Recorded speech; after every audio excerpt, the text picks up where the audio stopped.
Welcome back, everybody. Welcome back to Phil's Recap and Review. This is going to be for Better Call Saul, Season 6, Episode 5, Black and Blue. And I got a Jimmy problem. We all got a Jimmy problem. We all got a Howard problem. It's the boxing match of the century that you never thought you knew you wanted, but you got it. Everything you wanted.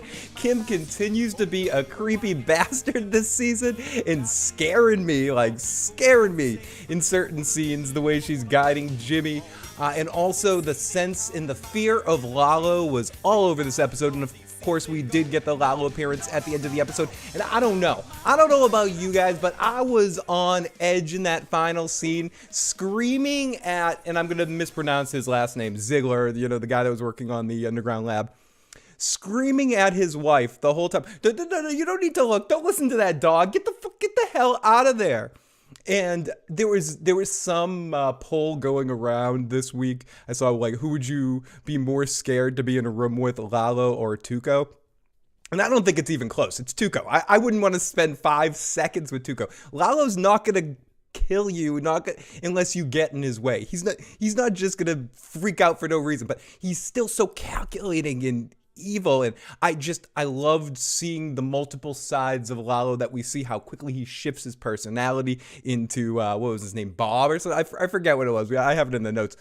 But in that whole scene, getting all his information, this was a getting information episode. All of our characters sort of gathering together, getting different information, moving the story along. A lot of really interesting camera angles and shots and stuff built up in this episode. But this was a lot of another one of those anticipation episodes. I felt on edge most of the episode, and I'm not sure exactly why.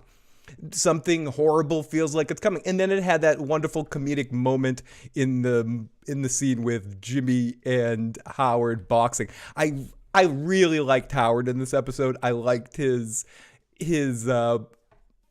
urgency to kind of want to go back at Jimmy here, whether it just being a fight, and the fight was just an excuse to get the PI on him so he could follow Jimmy from that point.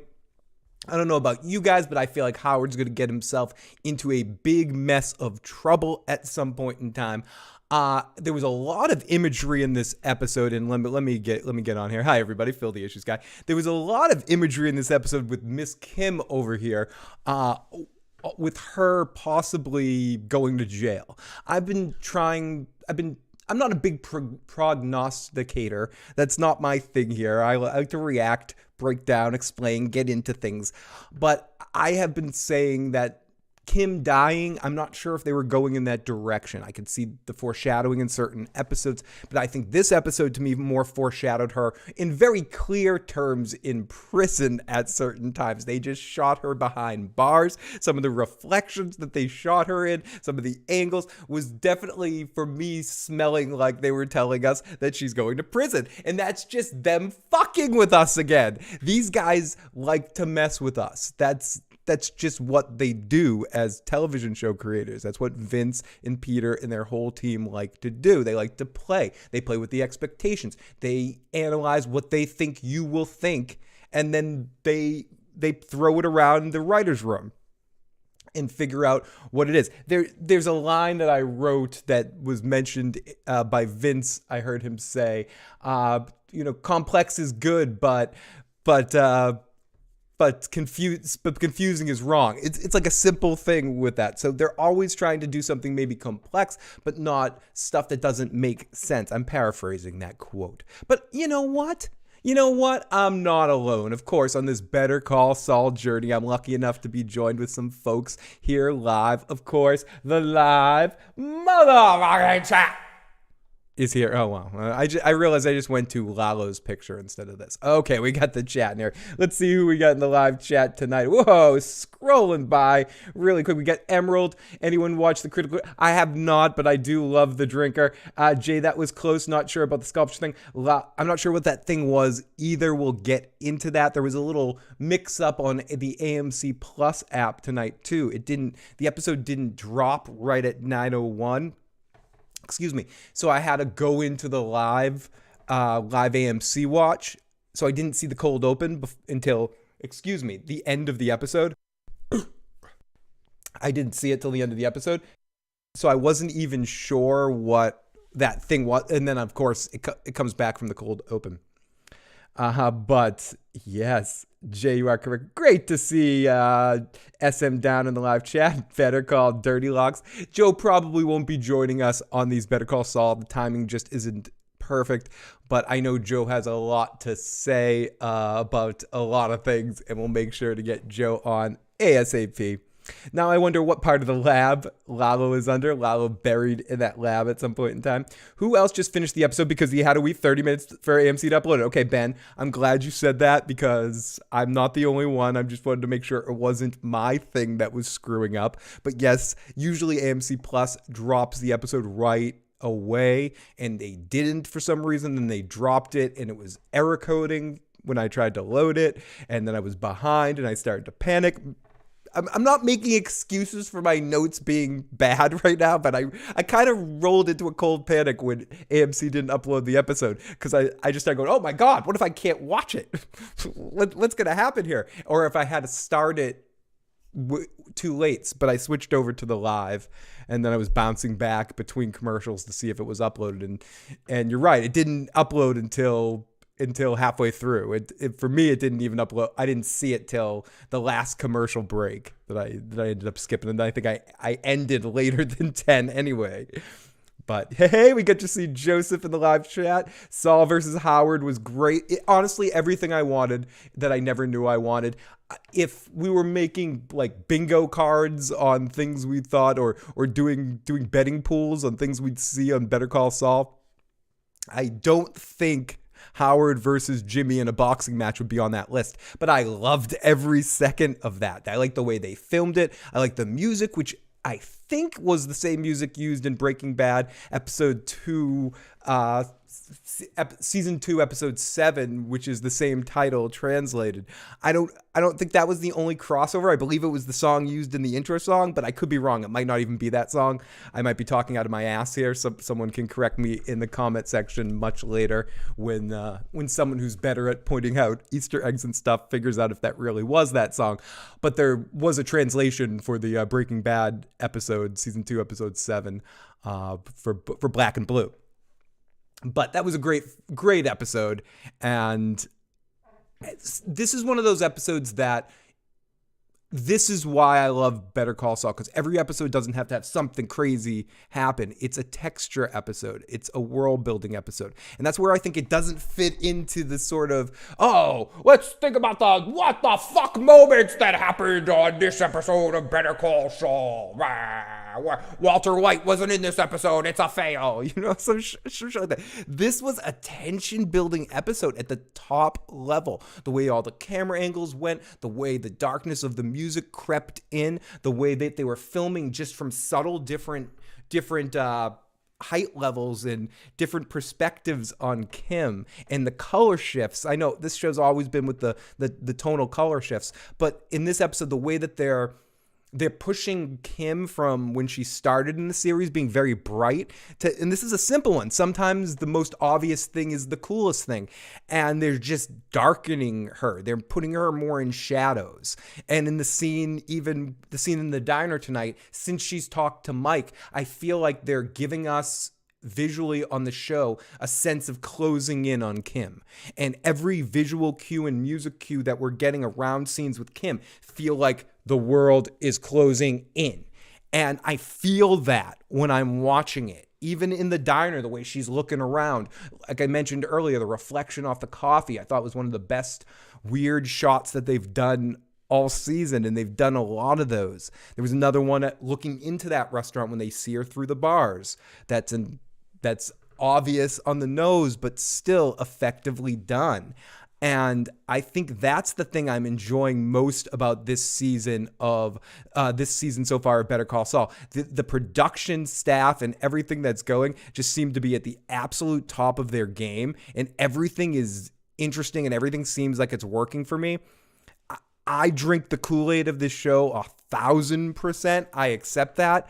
I am a stern licker of all that crew's labias. Like, line me up. The editing is top notch again in this episode. The way scenes melt from each scene to each scene. The way that Gus, you see all the effect that Lalo is having on everybody, even in Gus. The way his OCD kicks in all these things like washing with the toothbrush, and seeing more of him inside his work environment, understanding the complex dynamic that he needs to worry about because he needs to keep his outward image. And what's cool about this is we've seen Gus like this to a certain extent, but with Walter, but he was less unhinged with Walter because he was used to it because he had dealt with Lalo. And, Walter might be force of nature, but he's not as capable of an adversary in some ways, and people can argue with me on this one, as Lalo. Maybe he's Walt's like Michael Caine says about the Joker in The Dark Knight. He's gonna, you have to burn the whole forest down to get him. Like he's just gonna burn to let it burn in some ways, but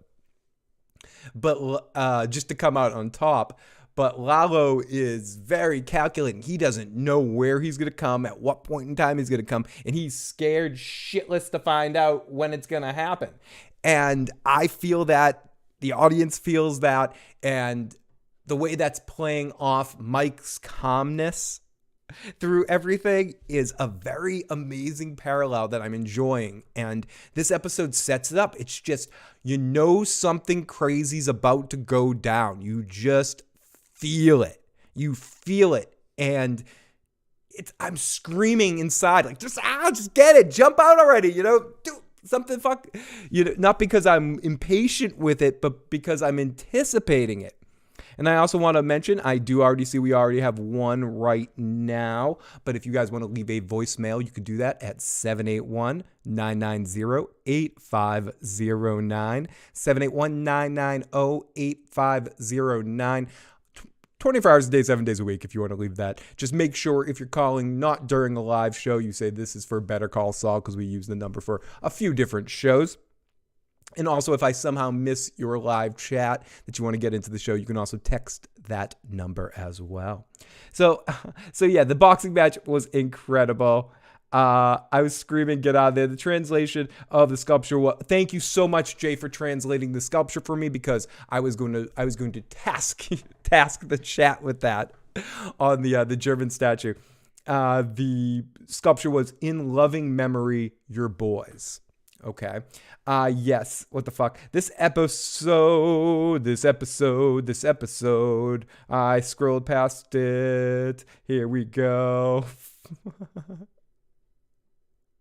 Hey, Bridge, you're wicked smart too, dude. I can't wait to talk to you tomorrow, dude. You're wicked smart. Jeffrey Townsend. This episode set up the final showdown. Howard versus Jimmy versus Kim versus Lalo versus Gus Fring. But I do think there's going to be more crossover with that too. I think there's going to be some interaction, some passing, bam, bam, bam, bam. We got the Vivid Kiwi I saw in the live chat too. I'm freaking out as well. Great episode. I can't believe we're down to only 2 more of these. Holy crap. I am very excited to talk about these final 2 episodes, and I can't wait to see what happens, and I can't wait to have you on to talk about it as well. Bridge, ya wicked smart, my friend. How did Lalo get to Germany? Ben, I assume if we're to think that Lalo is someone is capable to have a body double with teeth and with dental records and all of that such stuff, that he also has many, many passports for many, many names and can get pretty much anywhere he wants at any time, especially when he's thought dead. So I assume he just has, or he has, I'm just going to say he went in there through a giant tunnel under the ocean, but I assume he has travel information and such that he can use many different identities at that point. Melly, great to see Mel in the live chat. Great to see you. We need to hire HMM to file a high class action lawsuit against AMC for being late for 4 weeks in a row. It was a pain in the ass. I don't want to get too into sports ball talk, but I was also trying to finish the episode in time to be able to watch the end of the Celtics game, and AMC did not cooperate with my plan. Go Celtics. But that doesn't matter. Everything ended up all good. I was about to go buck shit when I couldn't get it to play. Tracy, seriously. I kept going back, like dumbfounded. It happened a couple times with Game of Thrones episodes when they used to be uploaded to HBO Go, and now like that, when it just cut, you're waiting for it to come up and you keep refreshing it. You close the app, you shut down the TV, you reset the app again, you load it again. And in all honesty, I don't want to go down on a stupid rant like this because I know a lot of people dealt with this, so I'm not preaching to myself here. I'm preaching to the choir. But also that AMC app is horseshit navigation, and like trying to scroll around it to click on the episode and reload it and stuff is a pain in the ass. And when the episode's not there, you're more aware of how crappy the app is, and you're like, oh, just load, god damn it, load. But it happened. We all watched the episode. It's up. It's going. But it was a panic moment for myself, and as I assume a lot of other people, when we're still in this. Though this is one of the last shows that I feel appointment viewing responsibility for. Just I want to watch it when it airs, the first opportunity I have, and I want to watch it live since it airs live and it's not like a release as a stream or whatever. I want to watch it right at that time, and when it comes out. Not to mention doing this, obviously. And when it's not there, I was like an angry kid. I was throwing shit at the screen. I was like, what the God, AMC, get your shit together. Like I got viscerally angry trying to reload that. But I'm glad it's here. I'm glad we're here. Edward Martin, great to see you. John Haymaker, great to see you. I thought it was only me, and then I switched to the live. Literally can't watch a boxing set without thinking. The Vivid Kiwi, great to see you, Vivid Kiwi. Cheers to you all. Jeffrey Townsend, if you're old like me and watched it on cable, there was no upload issues. Phil just had a Rain Man moment. Definitely time for Wapner. Bernie, definitely time for Wapner. The Vivid Kiwi, good to see you too. You know that was coming. The next line was disturbing. Oh, it was so disturbing. Canelo about to call out Howard Hamlin. Great to see Bernie. Great to see Tracy. Bridge 4. Oh my goodness. Oh, the Kool-Aid drinker. This is going to be a long time. I can't believe the theories about Lalo were correct. I can't believe it as well. There was so much talk about where Lalo was. Some people pulled it out of nowhere that he was going from Germany. I think they saw some ticket number. There was something in the background of a scene that showed the Germany thing. And that just shows, again, how much subtle detail that they have to every individual scene, and that we can lead and see things to come throughout the show. And they've set this up for a really amazing final 2 episodes here. And I don't know if I have it within my soul to wait for goddamn months for the conclusion of this series. I wish they were just showing us all the episodes at once, but I am excited for 2 more weeks after this of 2 more episodes of my favorite show on television, Better Call Saul. I told Phil that Lalo was in Germany. Yes, you did, Mel. Jack Me Off is here. We got Alex here. Hello. What does that measurement mean? Does anyone have any understandings or perspectives on what the measurement thing means with the trophy that we see at the beginning in the cold open, and then eventually did Lalo steal it, or did he just grab it and look at it? I have to rewatch the final scene again as I'm looking up and down taking notes, and I don't completely study the scenes until the second time I watch it. So I wasn't sure what exactly that was. Was it some sort of measurement? What do you guys think in the live chat and in the comment section?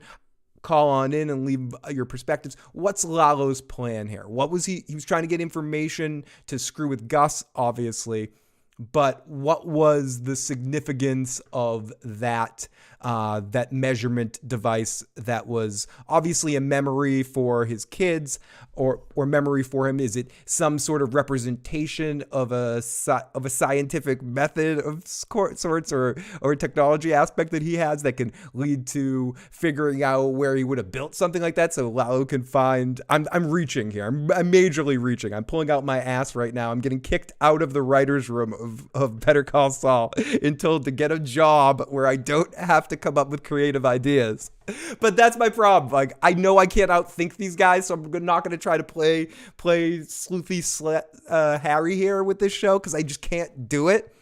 I can't predict it like I can predict some more basic TV shows, even ones that effectively do what they do. This show is trying to disarm you with the possibility that they might do the obvious thing and they might not do the obvious thing. And they know that they know that Ferris passed out at 31 Flavors last night.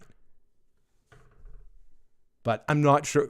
All that, ELX, because I can't answer a simple goddamn question. I don't know what it means. I want to know what it means. We've got the Vivid Kiwi in the live chat right now who's amazing at explaining stuff. Let's see if the Vivid Kiwi has a guess on what that might be. And make sure you're subscribed to the Vivid Kiwi on YouTube for more amazing, the best breakdowns on Better Call Saul stuff on YouTube. Okay, so did the next episode teaser comes out? It did, but I skipped over because I was trying to catch the end of the Celtics game. I didn't get to see the teaser, so I'm not sure. And I tend to not watch the teaser until I get a chance to watch the episode a second time, and just so I'm focusing on this episode. So I didn't really get to see the teaser, so I'm not sure what's yet to come. But feel free to ask questions or post stuff about the teaser in the chat if you have a question. Edward, great to see you, my friend. Travel wire for Lalo. Oh my goodness. That's Tony pajamas. You know what? I'm wearing my Tony pajamas tonight. I realize I'm just showing you my shoe. Like I was trying to show you my pajama bottoms, but I'm dressed so much deception in what I'm wearing. I got this nice sweater and then pajama bottoms. But great to see you, Tony Pajamas. I'm wearing my pajama bottoms in honor of you. The building of Lalo's tunnel from Mexico to Germany needs to be the prequel. We need to know what happened. We need to know how he did that. Did he borrow some Oompa Loompas from Willy Wonka to dig that thing? What's going on? Oompa Loompa doopity doo, we are digging a tunnel for you. If you want to kill a German woman, we will get you Oompa Doopity doo. Nah, no, didn't work. It didn't work. I need some time with that one, but we can get that. We can get that one going. Okay, so Tracy, great to see Tracy. Yes, I was reloading. It just didn't go. Can someone drop a link to the promo? If anyone has it, feel free to drop that link to the promo in the live chat. If not, I'll work on grabbing it at some point. It was better than the Thriller in Manila. We got Hamlin versus Mcgill. It was a great boxing match. I'm glad that it went on for a little while too, and it felt like what a boxing match between the two of them would look like after they swung a couple of times. They both were tired and like hanging, but then they just kept going. And of course, Howard kicked his ass. It's greatest. It was the greatest. The set dressing team is insanely detailed. They always put real lettering on props and things. Joseph, they actively, I think they talked about that in an Insider's podcast in the first season, where they weren't expecting when they were doing Breaking Bad for high def to be a thing, so you could get away with that. And then a lot of shows did, but they really take a lot of time and attention to make sure everything matters. Juliana says, he's an engineer. It's his main tool. Awesome. Okay, so it symbolizes that he's an engineer, and Lalo might use that to send him in the direction to know that he was doing some sort of engineering business with Gus, which can lead him eventually to the tunnel. The tunnel! I can't either, Emerald. Great series so far. This series has been nutsoid. I don't want to derail the Saul conversation and date this podcast too much, but it's been an amazing series so far, and I can't believe it. Red Lipstick Club. Holy shit, we got the wonderful, the amazing, the beautiful Anna from Red Lipstick Club in the house tonight. My friend Anna, who will be joining me on Only Murders in the Building podcasts occasionally when she can, when we get back doing that show, when that show comes back, and obviously the After Dark over on Teflon TV. And make sure, if you haven't, you subscribe to Red Lipstick Club podcast and the amazing Anna, who is an incredible host and awesome person. And we also have the amazing Mandrell in the live chat, another one of good friend and an After Dark contributor. Great to see Mandrell, and great to see everyone in the live chat. Celtic Pride, Birdie, what's up? I think the PI following Saul gets squeezed into the Kim being followed situation, and we have a whole standoff with Howard getting pulled into it and dying. ELX, I think the same exact thing. I think I talk about it a little bit in my notes later, just to hammer on your point and jump on there and climb up that wall and give you a big hug because I am with you. I think tonight, for some reason, gave me the Howard is in trouble vibe. He's getting mixed up with powers. You're getting mixed up with powers you don't understand. Like, he's getting way too deep down this road and needs to be the hell careful. He doesn't know who he's fucking with. And the heat he knows who he's messing with Kim and Jimmy. He thinks he understands the chicanery and the focus. He looks at Jimmy very much in a way of a dumb younger brother that's fucking up, but Jimmy right now is way more dangerous because of the Lalo situation. And also, they're not, I'm going to double negative here. They're not paying off Kim lying to Jimmy about Lalo. Lalo is showing up. There is no way there's not going to be some sort of crossover standoff situation where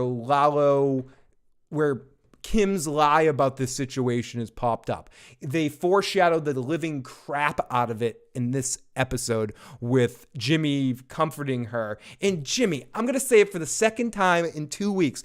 God bless sweethearted Jimmy. Jimmy, he really meant it too when he says to Kim, the nuns would really be sad for me. I don't know I'm paraphrasing again. I'm sorry to the nuns, but I'm glad he's dead. Talking about a cartel murderer. No disrespect. If anyone's watching, no disrespect. I'm on the show. The fake one there. Lalo Salamanca, a fucked up pulp fucking whatever. Screw. And he's still, that basically more than intensely kind of had a threat on them to a certain extent. And he is going, oh shucks, if the nuns are okay with it, I'm kind of going to wish he's going to die. He's just such a sweetheart. While Kim's just sitting there, lounging back, thinking, yeah, he's alive. I'm not going to tell this wimp. I can't trust Jimmy.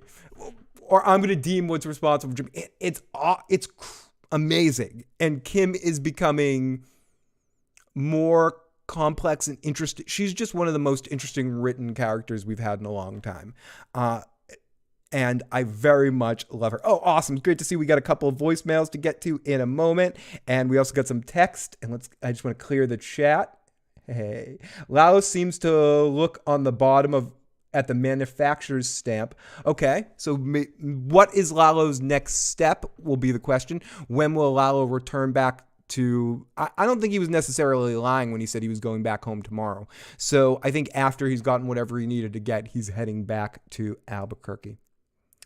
That was the award that she was talking about. Werner's boys had made it for him, and then they didn't show up at the funeral. She knows something's up. Okay, thank you, Jack Me Off. Thank you for being my memory. Thank you for being my star in the sky, Jack Me Off, in the live chat. Someone's just going to be listening to the audio that's like, what is going on? This was okay. But he keeps saying, Jack Me Off is my sun and my stars. Heidi says, if Lalo can have a body double with dental records, it would be quite easy to produce travel documents with Lalo's face. Absolutely. That's what I was saying earlier, too. It's...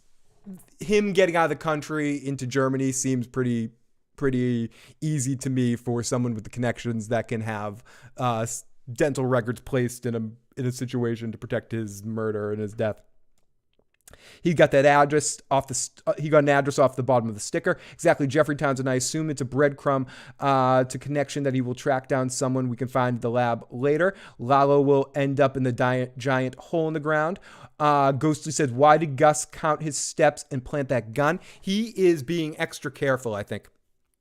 Gus is a man of extreme measures to protect himself. He wants to set up many plans, many plots, wants to know exactly where a weapon is at exactly any time if he needs it. So I think it was just Gus being overly safe, overly cautious, and protecting himself at every possible step to make sure he's always X amount of steps away from protecting himself. Maybe there's a deeper reason why he was doing it, but that's what I took from it. And the Vivid Kiwi says the plaque was from Werner's men. The ruler was probably just due to their line of work. Werner always used old-fashioned but accurate with his measurements. I'll have to look more into it. He dug his way to Germany like Bugs Bunny. Fernandez T in the live chat. Always great to have the amazing Fernandez T. Lalo went to Germany under false identity of Burt Reynolds. I love how Lalo is the coolest guy since Cesar Romero, that even when he's in hiding, he doesn't hide the mustache. You know, he'll be the Joker over the mustache. He's just like, I don't care. I'm Lalo Salamanca. I'm Lalo Tom Selleck. Fucking Burt Reynolds, Sala fucking Monka. Don't worry about my stash. And holy shit, I see it. I don't know if you're still listening right now, buddy. I see that first message I have. I'm gonna play it second, but I see that 718 area code, and I think my good buddy just left me a voicemail. And Lalo's accent was perfect. 100%. It wasn't just a rulery, it was a slide rule. All good engineering pros use them. Listen to me thinking it's some secret piece of an elaborate antique situation. You're gonna plug into it and it's gonna equal into Varner's special secret base that's gonna unlock the secret to the meth tray. No, it's not. Sorry, I'm imagining I'm some Better Call Saul theory crafters. And then they're gonna fly to space, and Walter White's gonna be there saying, "Yeah, bitch, science." And you're gonna go, "That's Jesse's line," and Walter's gonna say, "I don't care. I don't care. I am the danger." So there you go. That's happening in the next episode. Every time Lalo is on screen, something bad happens, or you feel like something bad's going to happen on screen. And I'll take it a step further, ELX. It's even when he's not on screen now, you feel like something bad's going to happen because you feel his presence throughout this entire episode. That's what maybe I got, that I hope other people got through the whole first half of this episode, through the scenes we got with Jimmy and Kim and the scenes we got with Gus. It was that sense of fear and anticipation and we got a little bit of this last episode too, Lalo being there without really being there. Jack me off. How about the camera on the garage door while it closed? I love that. I love so many of the camera angles in this episode tonight. I can't even begin to bring it up. If the production teams of the directors of photography, whoever's setting up these shots and stuff, doesn't get some awards for the way this show is just produced visually, you know, we all know that shit's bullshit anyways in those award shows, but the fact that this show it's the best. It's like Eddie Murphy says in Raw when he's talking about Miss America, fuck who they give the crown. This show's Miss America every year. I don't give a shit. You know, fuck who they give the crown. It's this show. God damn it. I can't wait. Only Murders is going to be so good, Anna, and I'm going to be very lucky to have you when you can pop in on those this year when that show comes out. Puff, puff, pass, Fernandez, pretty soon. As soon as I play some audio and I can put the technical difficulty sign up. We'll get into some puff, puff, pass, my friend. Thank you, Red Lipstick. Actually, very much. Actually, so did Kim tell Jimmy Bell? No, and actually, they didn't. She didn't in my Christopher Maltasante voice. No, she didn't. Sorry. I just watched that episode of The Sopranos earlier today. No, at first I thought she might have in what Jimmy was saying, but then Jimmy says at the beginning of the episode, it's easy to have missed it a little bit because he says it in almost in a passing line that I'm glad that he's dead. Bless my heart of the nuns. But I'm glad he's dead. We don't have to worry about that anymore. When he woke up the next day thinking Kim is freaked out because she put all the stuff in the door. She blocked the door, was worried, all that kind of stuff. But he didn't really realize why she's really worried is because he's actually alive. So he's thinking she just has like post post-traumatic dealing with drug lord disorder. But really, Kim's fine with most of this. She just knows that Lalo probably will come to see them at some point. So she's anticipating it, and she doesn't know what his game will be in that kind of situation. And so she's trying to protect Jimmy because she knows Jimmy will freak out. And she knows she's of sterner stuff because Mike's right, but she's still feeling it a little bit because this is still somewhat new. But she still has ice water in her goddamn veins. She really does. She's a cool ass customer, and the bars might be closing in on her, but she's dealing and enjoying it. But no, Jeffrey, I don't think she told him. Yeah, Kim is an OG gangster. I assume Jimmy was talking about Happy Chuck was dead. Oh, you didn't know. T-Rex, I don't know what you popped in. It got deleted. I'm sorry, my friend. What if the ruler plaque has nothing to do with more than half measures and Lalo goes after the facility that they made? I absolutely think Lalo's going after the facility to a certain extent.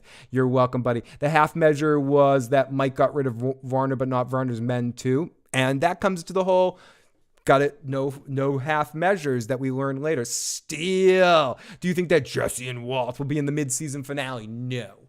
I think Jesse and Walt, if we do get that cameo that's been talked about, probable, it will be in the second half. It will be one of the last things that we see when we get into the Breaking Bad timeline. That being said, as I sip some Coke, I'm Howard Hamlin. I wouldn't be surprised. It depends how much happens in this season finale. But if hold my head to the hand to the flame, I don't think we see them or that sort of cameo until the second half of the series. We may even see it in like the cold open of the second half of the series to a certain extent. Saul walking into the meeting with them. We will see. I'm pretty confident we'll see them at some point during it. I don't have to see them, but I think they're going to do it. I'd be surprised if they don't in some way, shape, or form, just because of an excuse, not even just for fan service. I think it's more for crew service, if anything. And I think they'll find a way for it to make sense and be integral to the plot. But I think it's more to get the band back together again kind of thing. That'll be an opportunity to get Brian and Aaron Paul in there for one last time. To show us these characters in a scene that matters to a certain extent. So I know some people are Jesse and Walter bust kind of, and I hope it happens. It would be fun because I trust these show creators that if they do it, it's going to be for a reason and work. But if it didn't happen and we only hear Francesca, which we get Francesca in this episode, who is awesome.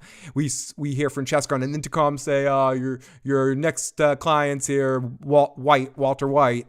And then we see the back of the head walk in. That would be enough for me. And then we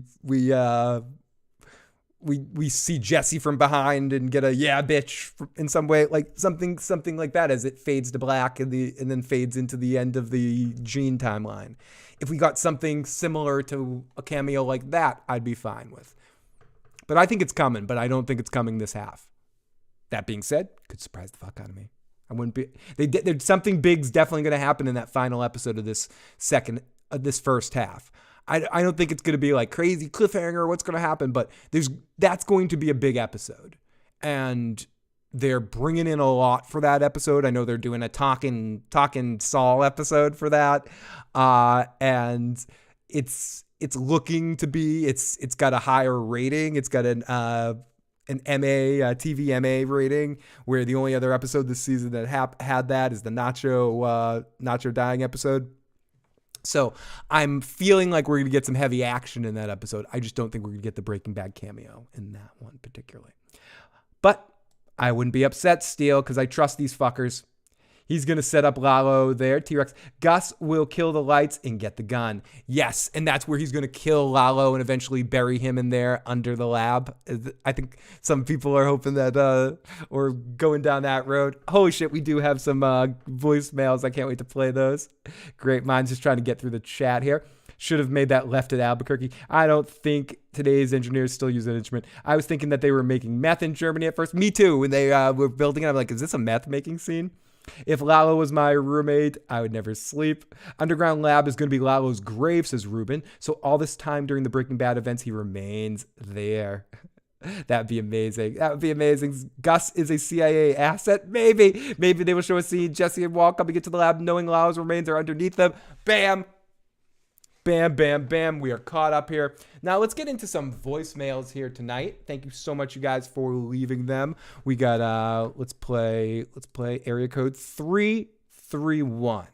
And I think I have it set up. I don't have it set up right now to do it, but I think I figured it out how we can actually take calls again, and you guys can hear me, and I can actually talk to you one-on-one with the call. The only problem is I only have the Google Voice, so we're going to run into that problem that we did many years ago where you're going to hear it ring when we're on calls with other people, but we'll try to figure this out. We'll try to figure this out.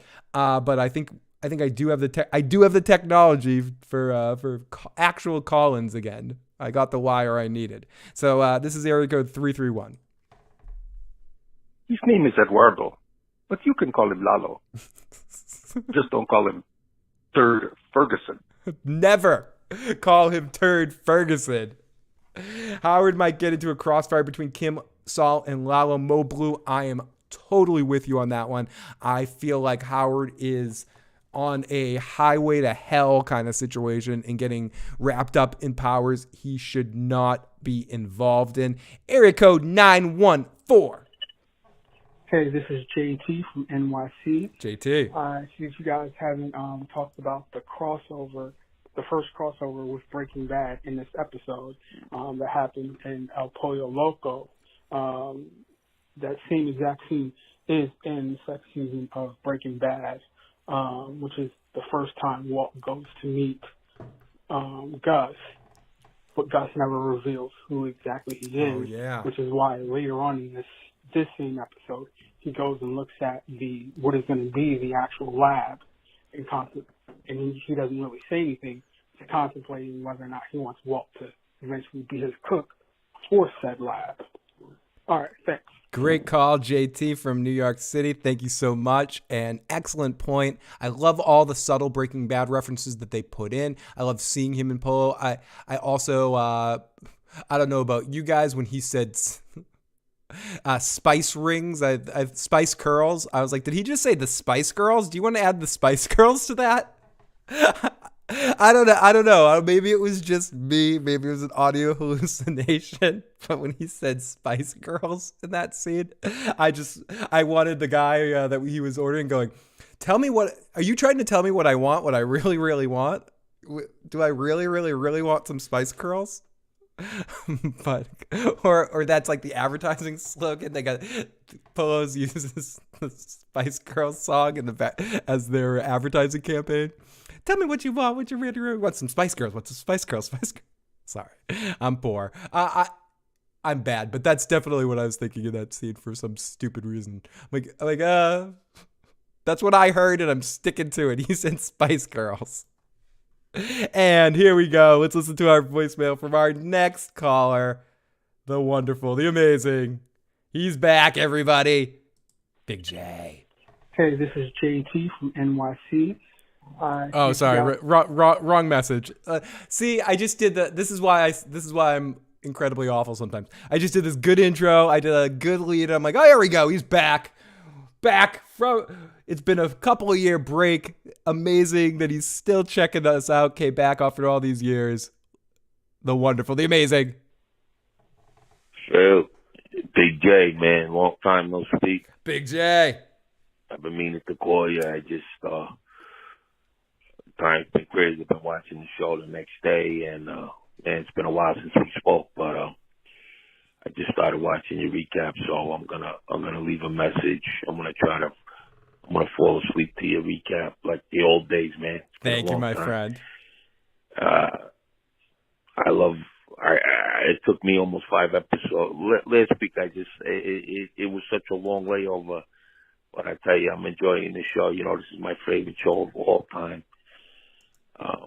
But tonight, I tell you, it's just moving so slow. I feel like the last It started off, the first two were banging. I hear ya. This episode was a little slow, but I did love it. I was starting to fall asleep until I seen Lalo's face. That woke me right up. Look at Ziegler's wife almost getting down with Lalo, huh? Who would have seen that coming? Meanwhile, the guy, he couldn't wait to get back home to her in Germany, right? I mean, meanwhile, she almost was ready to hang out with Lalo there. That was interesting. Yeah, she was giving him the they were definitely vibing, and I don't know if he was feeling that for real at one point, considering it just from I might stick around a day. Like Lalo definitely was he was in character, I will say that. And definitely I'm gonna play the rest of your message, Jay. Great to hear from you, buddy, and thank you for checking in, and I hope you're having a good night, my friend. I hear you, and I think it's part of it is the way this season was framed. We get this big, huge initial apex of those first 3 episodes that lead up to this extreme, and now we're on another build, and these 2 episodes are definitely more slow gathering together for this final big push of the end of the season.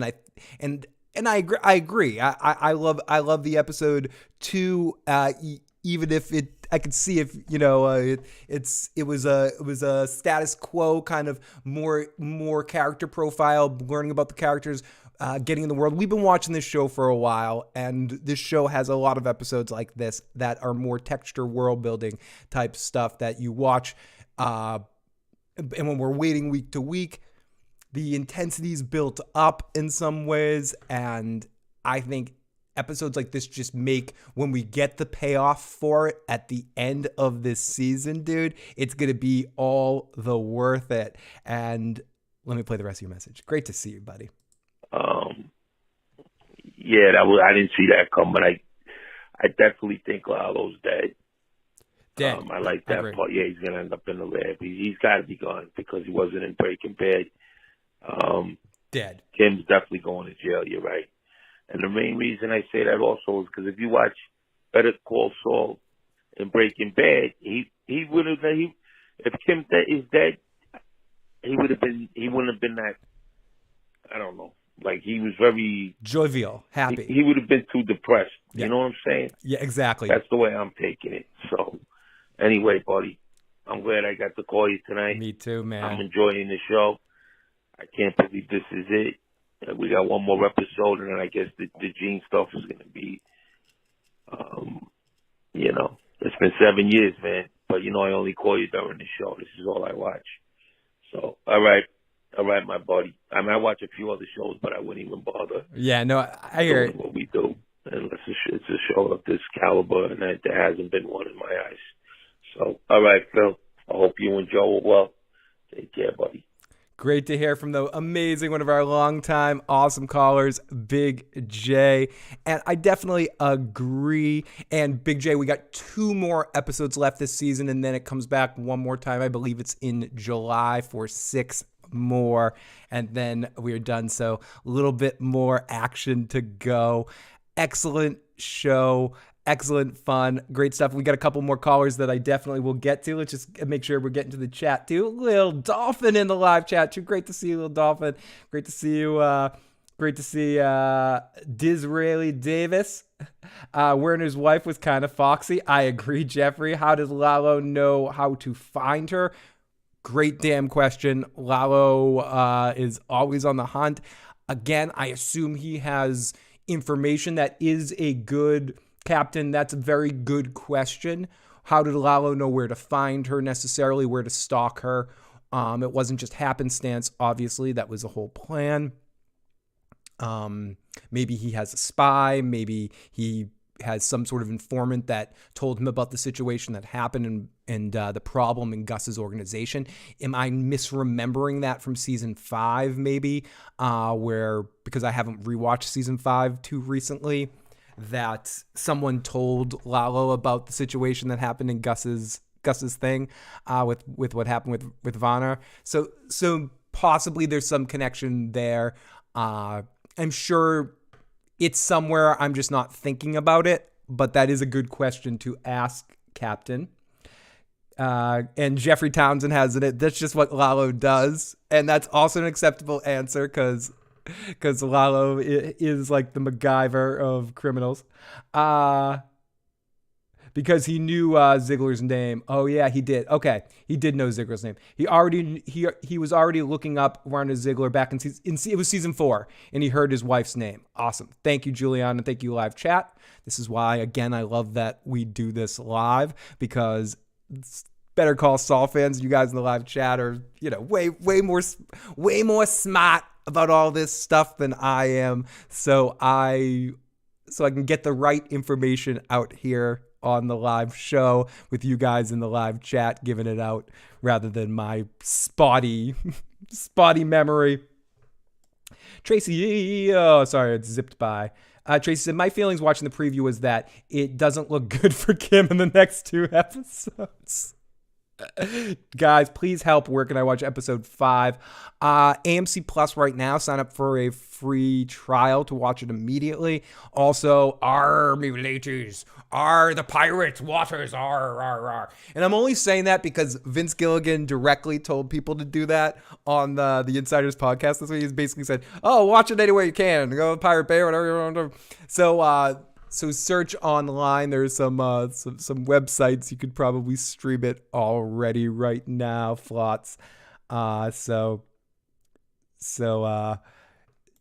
check it out. I don't have any links for you at the moment, but there are some websites. If you do some searchings on some top 25 TV link sites and Googling on that term, maybe you might find some websites that you could click on that might in fact have a link to the episode tonight. I can't promise anything, and I don't condone that kind of activity, but there is options for you.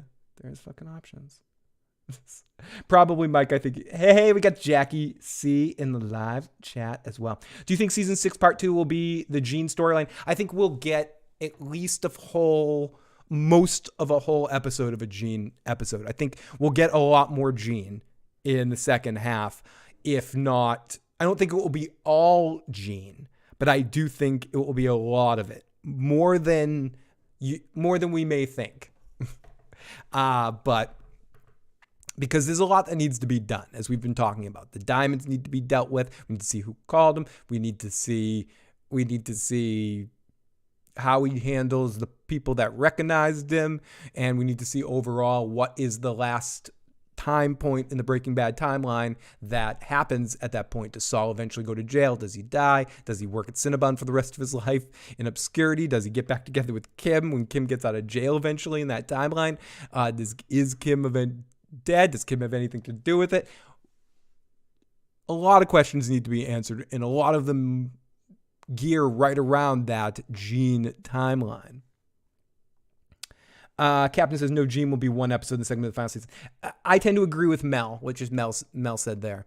I think we might get more than just one episode, but we'll get like a scene and then we'll get a full episode, at least most of an episode of a Gene thing as the B storyline or as the main storyline. I think it's hard for me to imagine that we won't get a big chunk of Gene. They've been teasing it for 6 seasons. We're going to get that paid off. Great to see Jackie C. Probably Mike.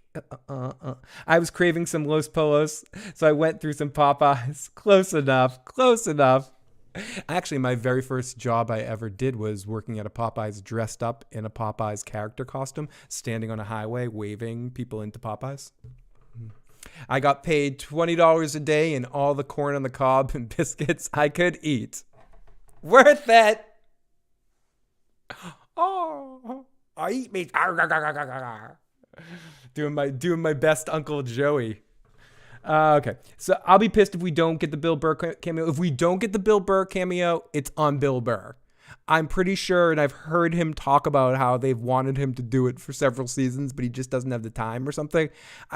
I want to say I've heard him say that. Like, I love to. I don't always. They've asked me before about schedules, yada, yada, yada. I could be wrong, but I'm pretty sure I've heard him say that at some point. But I think they definitely want him, and they've tried to coordinate schedules with him. I think the guy that called in was right. Saul will probably be too depressed in Breaking Bad if Kim had died. Captain, I agree. I thank you for bringing that up again because I wanted to talk about that. I think Jay is 100% correct, as he usually is in some of his comments in our calls. The amazing Big Jay. The Saul that we see, even though we see only a fragment of him, it's hard to imagine he would be that compartmentalized and that jovial at times and that outwardly thing if Kim ends up dead. So jail seems to me like more likely of an option. So you can relate to Badger from Breaking Bad, of course. Yes, exactly. Whoa, wait, Jackie. Wait, Popeyes doesn't have the corn on the cob anymore? That was the best fucking part. You could just take out corn on the cob, like, quickly. That's the best thing ever. Do I have to go to the Corn Palace to get it now? What the fuck? But yeah, that was my first job. Yeah, just like, it's a good... William says this episode was pretty awesome. I enjoyed it as well. Very textured episode that I think will be even better on a binge watch for some people that are eager for story, which is completely understandable. They've set the bar high with the first 3 episodes with what happened to Nacho and getting people's television tantalization up very high. And we're going down the roller coaster again and back up the roller coaster again now, and we're gonna go down again. And I tend to really love these texture episodes, and I think they watch even better on rewatch binge watches when you're not waiting a week to watch an episode. I think some people get so, understandably, it's a lot of shows that did this took advantage of this, and I don't think Better Call Saul does. I think some shows tend to take advantage of the wait week to week and only give you a little thing. You know, you're waiting a week for answers, and then they give you a Jacob and the Man in Black episode in the middle of everything. And you're like, fuck you, Lost. Fuck you and your fucking dirty ass, Lost. You know? Fernandez T. Absolutely, everyone. If you're watching this and you're in the live chat, please hit that like button. Help push this up. Thank you, everyone that's been checking out these videos every week. I appreciate it so much. It's great to have Better Call Saul going strong over here. And keep those likes coming. Keep the calls and the questions coming. We got 3 more voicemails to get to and a couple of texts. And obviously, I got to get into the whole fucking thing here. Where's my fucking... Where's my little thing? I got to get into this. Let me just get this part over with, and then we're going to keep with questions and comments because I'm liking talking to you guys tonight more than anything. More than kind of going over everything we're going to go through a little quick recap.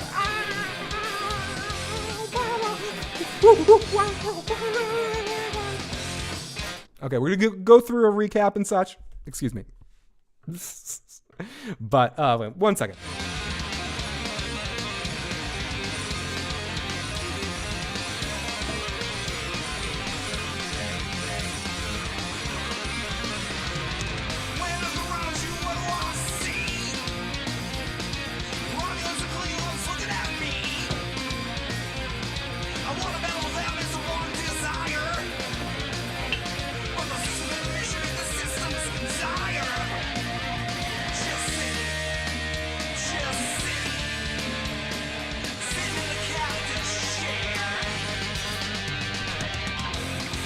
Okay, let's get into this recap, but I'm just going to stick to getting to your questions and your comments.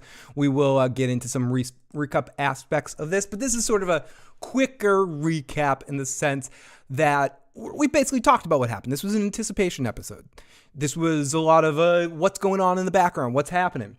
1 hour into the stream recap, head banging while chicken did. Oh, thank you, Jackie C. You should have come and see my band live. It was a ridiculous situation. There are some videos that exist out there on YouTube of my old band, me jumping around like an idiot on stage. To any viewers, be sure to subscribe and hit that like. Thank you, Vivid Kiwi. You are awesome, amazing. And one of these weeks, I'm just going to send you a Zoom invite either after a next episode or after the finale. And if you're around in the live chat, so you can just pop on in here and talk to us for a few minutes here about the episode. Or I got my call-in line. I don't have all that set up right now, but I will definitely do that after one of the next 2 episodes if you're down to pop in during one of these streams. But anyways, I will. I'm like putting you on the spot in this room. I'm like, I'm gonna send you a Zoom link next week or after the finale episode. You better click in, mother humper. Even if it's for a few minutes, if you would like to pop in, you're more than invited, my friend. So I will do that both next week. We'll talk. We'll figure it out. But you have an invite next week or the week after. Your choice. Fernandez, nice. How is Bill? Haven't seen him in a few times. Heading, banging. I'm really excited to see how they take down Howard, and still wondering how Mesa Verde becomes non-existent in Breaking Bad. Maybe it's still happening through all of that. Okay, so we start with another interesting, awesome, perfect. I'll send it. I'll send it next week or the week after, and get you in on this discussion. We start with an interesting intro with chamber music as we see an experiment. Not sure what is happening here, making something in a very serene way. It's almost like they're cooking meth, spinning colors, and it's good music, very cathedral oriented, and it's German. It gets put into a box, and we got the translation as it's something from his sons, and we get some half measures of this. Wait, let's play this stuff. Play it now. So we get the episode playing in the background. Oh, thank you so much, Iron Throne. We got 101 people, around 100 people watching right now. Holy shit. Thank you so much. Everyone that's in the live chat, please hit that thumbs up button. That would be great. I would love to see Michael Mondo on the Walking Dead spinoff show. I'd like to see him on any show that he could be on. I think it would be amazing to see him. Let's make sure we got audio here. Lalo is alive. What timing? Lalo is alive. He's alive. So we get our little intro here with where they're making everything. So we get back in our next scene, and it's Kim and Jimmy in bed getting up, and she's locking the door, and she's feeling the paranoia of Lalo. And it's a great color tone to the scene. She puts the chair up in the door, lights a cigarette. There's a lot of her lighting cigarettes. A lot of foreshadowing of just bad things happening to Kim, unfortunately, I hate to say. And it's dark as hell. It's very much dark as hell. And this whole intro is just, again, editing masterclass, the way they do all of this. And I like how they found through these montages and interesting intros ways to bring in the meth cooking aspect of Breaking Bad into Better Call Saul sometimes. The getting something done in an interesting way, in unique way to fun, obscure but interesting music. And this very much felt like a cooking meth scene, even though I know obviously that's not what it is. But the way it looked and felt to me was, at first, my first instinct, are they in Gus's lab cooking something? Like, is this Breaking Bad? Like, what's going on here? But obviously it's not. It's them putting this tool in a statue, memorabilia kind of thing for his family in remembrance of him, that we get into having meaning later in the episode. Okay.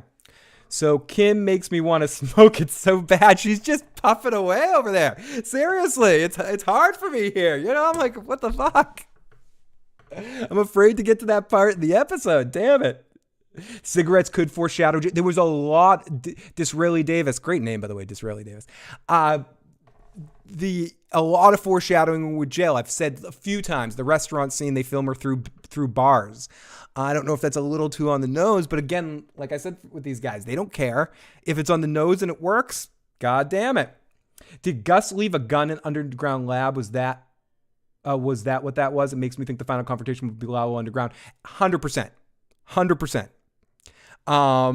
Someone said that earlier too. I think they absolutely did that. And everyone, if you can, you're watching this and enjoying it, share it out there on wherever you can. Let's help get more and more people in here to talk about this episode. You can keep your voicemails calling on in at 781-990-8509. We will get to them as we have our intro of the episode. Slide rule. Thank you, MX2. David, we got David in the live chat. The real Vivid Kiwi. I thank you so much, Vivid Kiwi, for bringing some more folks in here. So appreciated to you, and I can't wait to have you on either after next week's episode or after the finale. Actually, it might even be more fun to have you after the finale. But we'll see. Maybe we'll see. I'll set it up for both situations, and we'll figure out, see what your timing is. I don't want to take away time while you're working on your reviews after the episodes too. So here we go. Let's get into a little bit more of this episode. Let's listen to a little bit more of this episode. As the silence is power in this episode. It's great. It is great as Kim is walking around. And let me pause this for a moment. And I think I fixed my phone, so it should stay up for 10 minutes. That's what he said, right? Bear with me. It should stay up for 10 minutes. Let's listen to a couple of voicemails. This is from area code 202. I think Saul is kind of a sociopath, so trying to, like, associate the state of, like, mind you see him in Breaking Bad and trying to figure out, does that mean if Kim is dead or not? I don't think your logic holds up because he's a sociopath. Okay. So, like, he can fake whatever emotion he needs to fake for whatever reason he needs to do it. All right, later. Fair point. Jay, we got Jay on Jay crime here. Jay going out, saying the other Jay doesn't quite agree with that point, that Saul is a sociopath and could compartmentalize it enough if something bad happened to Kim. I'm not sure if I agree with that 100% SMJ. I think I tend to more agree with Big J's assessment on this, but you could be right.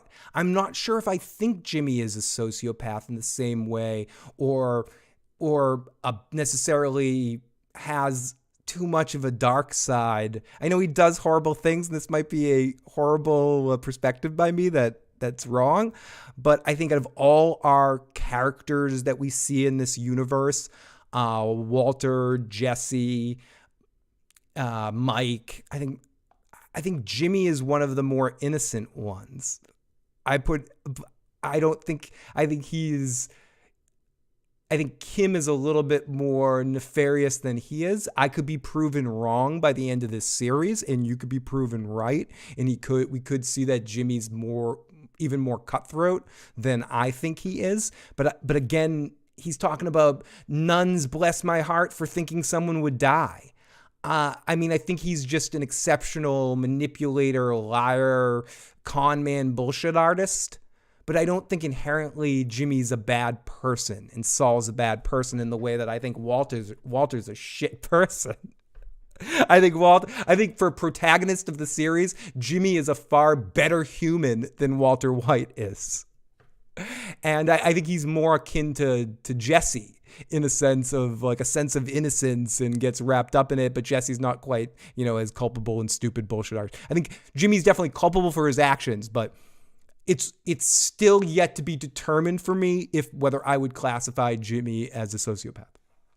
But definitely I'm not casting away your point, Jay. I'm saying it definitely is. It's possible. It's an interesting, good perspective that you have there, man. I think Lalo gets killed by Price. I think there's a precedent with bodies and flies. Remember the lady the cousins murdered at the reservation? First you hear the flies, then you hear them crawling on the ankles. The Breaking Bad episode Fly exists because Lalo is buried in the lab. Ooh, Mike, I like that. That's pretty awesome. Hey, Jimmy's a good dancer in the ring. Oh, we're gonna get to dancing Jimmy in the ring here in a second. Okay, let's listen to area code 331. I think this is from JT again. Werner Ziegler. Oh no, somebody else.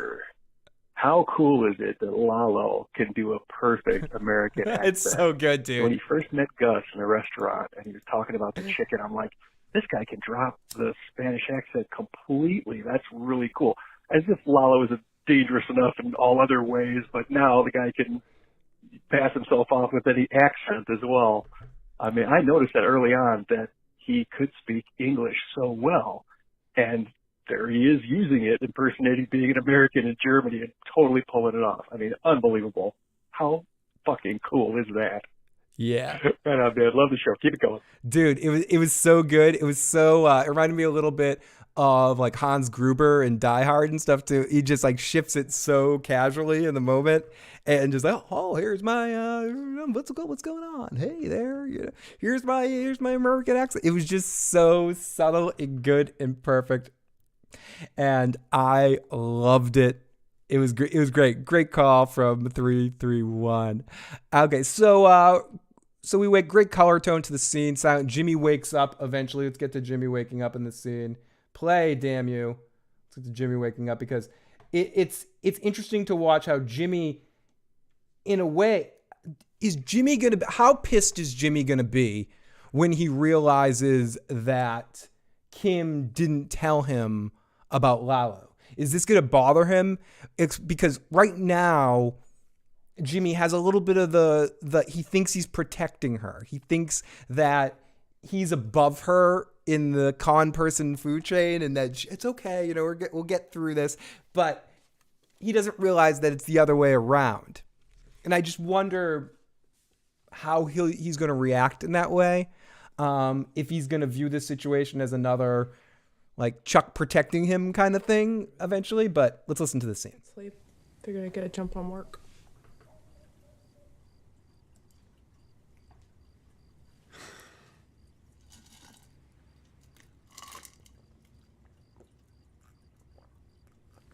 I was hoping it was just me. Lydia. Oh, we got some voicemails. Okay, we got Jay calling me out for saying I don't think Saul's a psychopath. I bet I never would have been here if I had just. The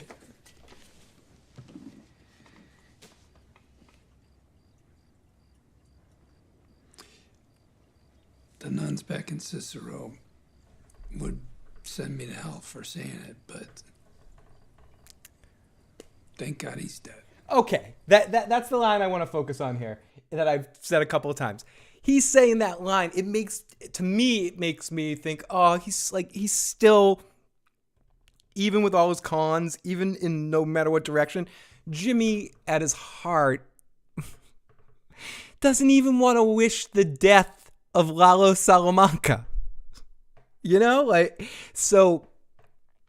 I don't think he's necessarily the most horrible person in this universe. Excuse me.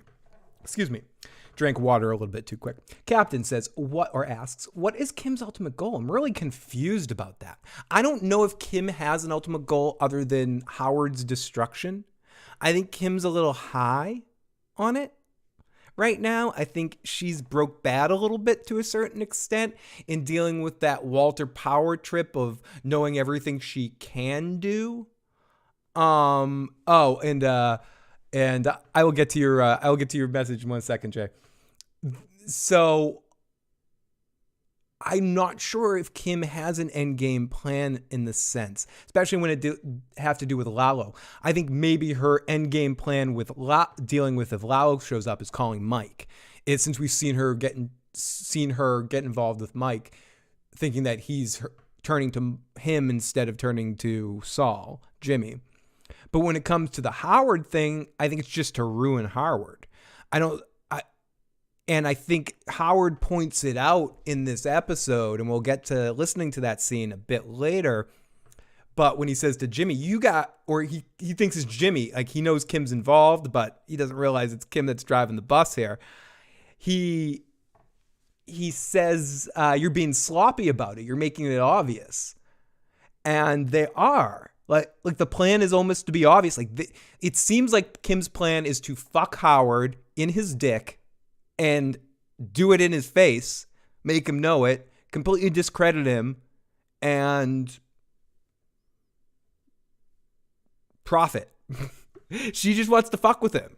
She's done with it. She was done with his whole line of bullshit and his self-satisfying stuff. So I think it's just making him pay to a certain extent. But if someone thinks there's a deeper agenda that I'm missing, I think that's just Kim's endgames, like destroy Howard. Okay, I'll play the second one. She'd look great with Lalo. Mary Andrews. She really would. They'd have beautiful children. It'd be like Burt Reynolds and Lonnie Anderson all together again.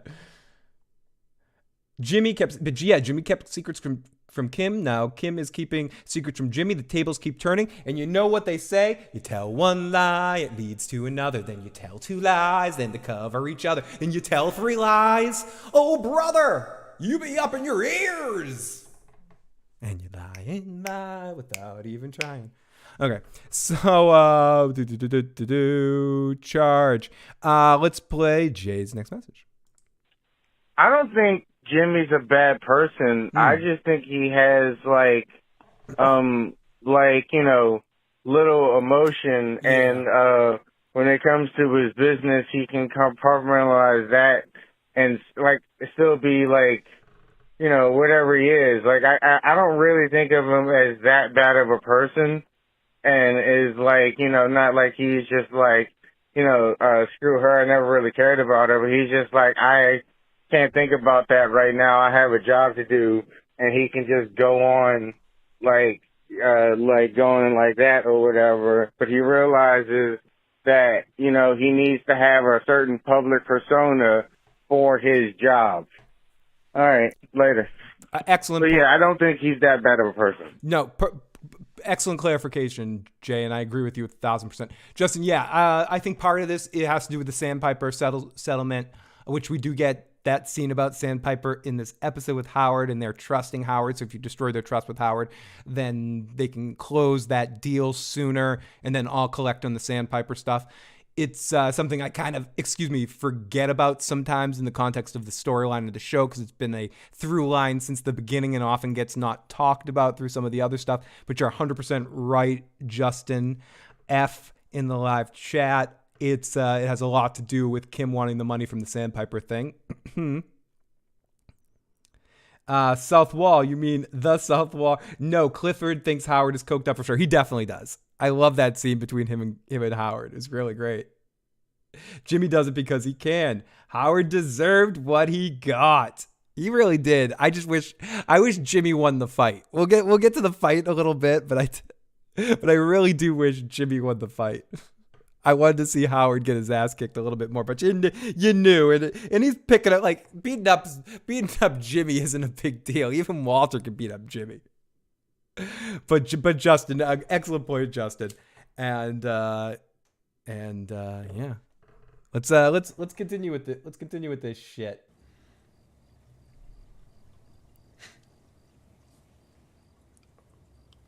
Jeffrey Townsend says, after Howard's slick lawyer speech to the seniors, I do hope he dies.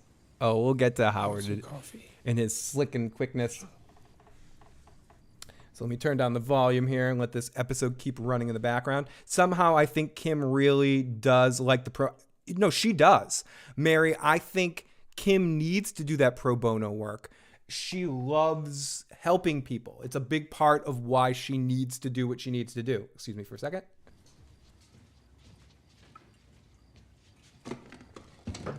I'm glad I have the episode to fill in silence when I drink a sip of water. I'm like, I don't want you guys to have to hear me.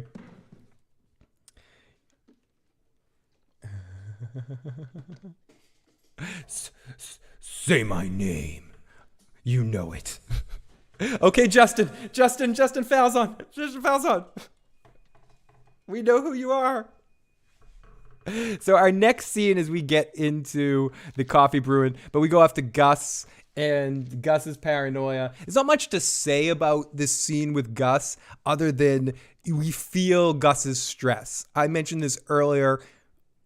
He's playing this wonderfully. I think some of the work that he's doing on this show is even better than the work he did on Breaking Bad because he's getting to play more shades of the character. You're seeing him really shook in here and scared in a way that I don't think Walter ever made him. And that's to Walter's credit, something he used to eventually defeat Gus. But I think you're seeing Gus on edge right here is almost off-putting to me because you're used to watching him be in control so much. So seeing him be off on edge is just a very interesting parallel on screen to watch for what we usually see him play the character. And in this scene, we see him freaking out at work, knowing that Lalo could show up here and making sure he's hiding his gun and having his weapon so it can't be seen, and then going out there, studying everybody, going to the front desk. Because someone said the Breaking Bad scene that we got, a comparison to a Breaking Bad scene, but with the Spice Girls reference that we get. Okay, I want to hear it when he goes there. I want to hear. I got to hear it again and see if it sounds like Spice Girls to me. Dude, Justin, the tension in this episode was next level crazy through the whole thing, especially the first half of it. The Jimmy and Kim scene into this scene right here just had so much thick tension, so you could feel that edge. Even just the sound. Hear how they're like tunneling the sound in this episode? Sure. Tunneling. Just to give you a sense of being surrounded where anything can happen at any time. And when you're doing that, you don't need to do anything. But I want to let's see him say Spice Girls. Like a 12-piece bucket. I gotta hear extra spicy. Extra. May I suggest our signature Spice Girls? It says Spice Girls. I'm sorry. He says Spice Girls. Spice Girls. Sorry. I heard it. You heard it. I know what he meant. And the tension in the scene as he looks around is really incredibly done. But I'm sorry, I just heard it a second time, and he still sounds like Spice Girls to me. You're fucking with me in the ADR lab. You're trying to say Spice Girls. That was your shout out to because you have a crush on Baby Spice. Don't get me wrong, I get it, dude. The ruler says, I love your boys. I guess Lalo's next move is to find those that work there. I always thought that was his plan. The restaurant stare off in the distance was masterful acting. I agree. So much of this was as Gus steps outside and looks around, again in a Breaking Bad way, like when he was looking out knowing he was being watched and trying to see that it can come out of anywhere. Yeah, Francesca listening to Wilson Phillips is amazing. Something really big is coming. The setup is insane. Joa, I cannot agree with you enough. And thank you so much. I see a lot of first-time viewers in here tonight. If you can, please hit that like button. Make sure you hit the subscribe button. Join us after every episode of this final season of Better Call Saul, right after it airs, pending any, thing, and then pending any disaster like AMC Plus not loading the episode, then I'll be out the next morning. But as so far so good, we've been doing this. Okay, let's listen to this. I want to make sure I don't miss this scene. Then we'll get some voicemails after this scene again. And please call on in 781-990-8509. This is the Sandpiper scene. Next generation stepping up, isn't Howard. it? Thank you, Ms. Brill. Hi, everyone. I'm so glad to be with you today. Hi, everybody. For those of you who don't know me yet, I'm your lead attorney, Howard Hamlin. Howard Hamlin. Just call me Howard. And this is my co-counsel, Cliff Main. Listen, I know you all want to get to the finish line. Boy, I sure do. I do. But I'm going to level with you. Hi, everybody. Truth is, we still have a ways to go. Why? Because we want the maximum. We want from the maximum, Sandpiper. and not the minimum. We're pushing Fucking to get an Howard. extra 30% Such on a top of the douchebag. penalty. I love Not him. because we're greedy. Nope. No. Because it's what you deserve. No, you're not greedy, Howard. You're just Now a to get your dickhead. due, He's a amazing. little He's extra time. amazing. is it worth it? I think it is. Because this Howard is every salesman all put together like Voltron. Like he is the best of them all. Like the way he delivers this crap. The only salesman that's better than him is Jimmy dressed up like Howard. That's the only one. isn't just about money. Slimy as fuck, It's about people. Townsend. Slimy, It's about slimy. you. It's about you. Sally, right? It's about you. And you, sir. We're sending a message. We're not going to let big corporations pick the pockets of hardworking folks. It's about wanna you, live in a world Justin. where And people about can you, trust each other. Captain. And about you, And I bet you do too. Joa. It's about you, Mill 3 T1M3. Oh, I feel better. It's about you, naked girls. It's about you. Bye now. Thank you. You take care. Oh, don't. Well, I think we just put out a major fire. That was impressive.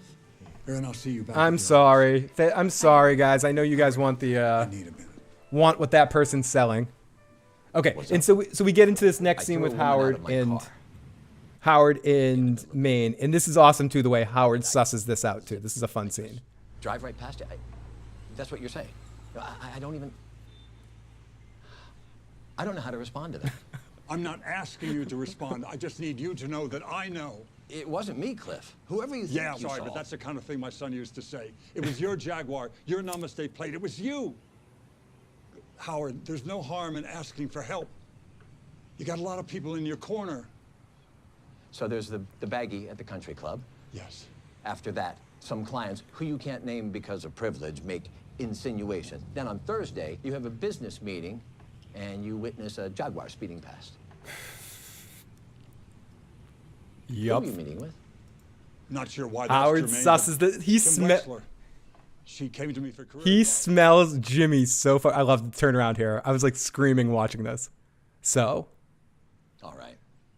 I have a problem. I have a problem. That's right. I do have a problem. Okay.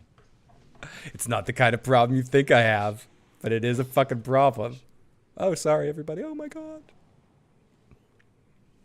Cliff, I know this wasn't easy for you. Sorry about that. You came to me as a friend. I appreciate it. Even now, Howard's playing. Today, Howard. Oh, I will. Oh, I will. Because you're right. I do have a And problem. right now, he's thinking about the Just boxing what problem match. you think. Is he thinking about fighting Jimmy right now? Jimmy Mcgill. You'll have to excuse me. Howard. Julie, cancel my week. Yes, my whole week. Honestly, that is cancel my week, my whole week. I want to get to Joe's point before it casts away in the live chat obscurity. Howard realizes Saul and Kim are setting him up. Might be part of their plan too. It might be. It's hard for me to imagine that Howard's going to get one over Jimmy and Kim in the sense of understanding their scheming. So that's a good point. I forgot that we had 2 texts. Let's get some texts here. Big J says, I left a voicemail. Good show, buddy. Great. Thank you, Big J. Very much appreciated.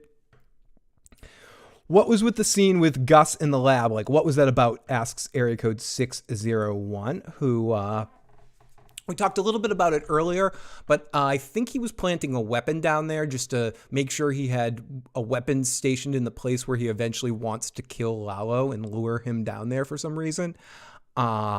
So, and bury him there. But that's just my initial instinct. It was, he was definitely setting up contingencies everywhere, I think was part of what Gus was doing tonight.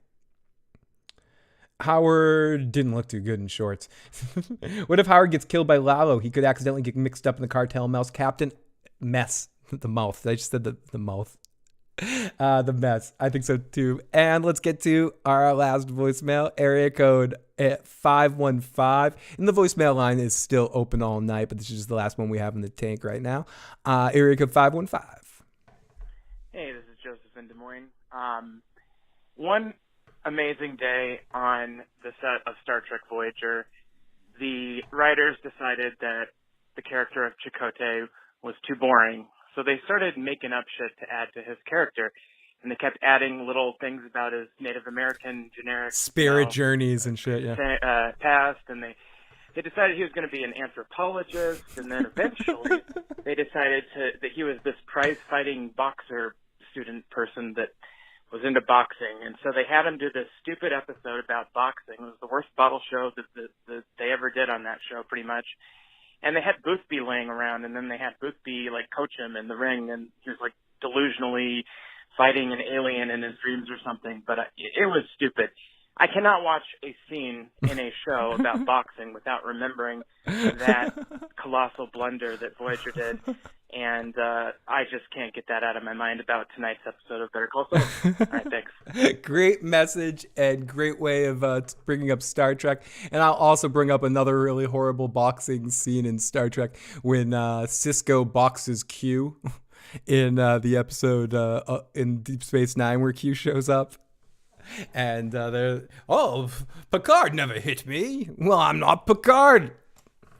Phil, what's my overall thoughts of the episode? Very good episode. That's a building block kind of episode that's building us slowly but surely up this hill to a crazy breakdown at the end. So overall, I very much enjoyed this episode. It continues to be the thing I look forward to most every week from a television standpoint and pretty much all year. So I will say that I'm very excited and invested in where they're heading this story. And this episode helped move that process along. So I definitely liked it. Off to Gus's place. And Gus, bang, bang, bang, heads outside. Okay, so then we go off to Hamlin and Maine. We already talked about that. Maine says, you're a druggie, Spice Girls. Off to Francesca, going by the Cathedral of Justice as we get into Francesca coming back into the fold and Jimmy wanting to hire her and get back into it. Exactly, Bobby. Mostly a development episode, in my opinion, as well. I just think this show does development episodes better than most shows do them, and it makes it interesting enough for me to still be satisfied when I'm watching it. When some shows do development episodes, they don't give enough, they don't put enough spice in there for me. This show continuously does that with sharp dialogue, interesting camera angles, character moments, and pushing tension and emotional moments, even if the actual story points are not as, zip, zip, zip, zip, zip all the way. And I think that's where it differs itself from its parent series. This show marinates a lot more. Breaking Bad's like, take it, bitch. Better Call Saul is like, yeah.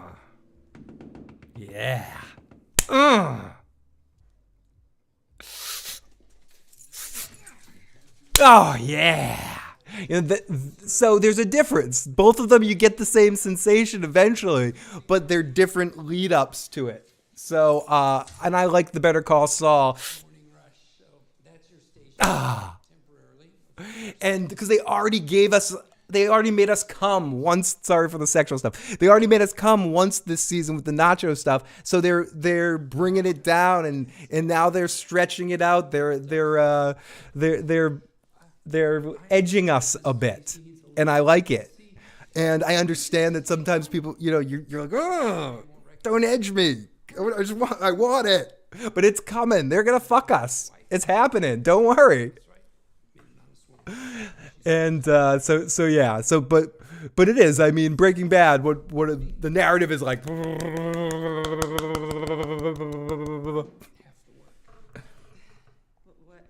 I know, Bobby. There is a contingency, but I think of people that feel about that. I don't want to go into too much of a rant about that because everyone's entitled to have different stuff. But let's get into a little Saul and Francesca right now. Creeds all stripes.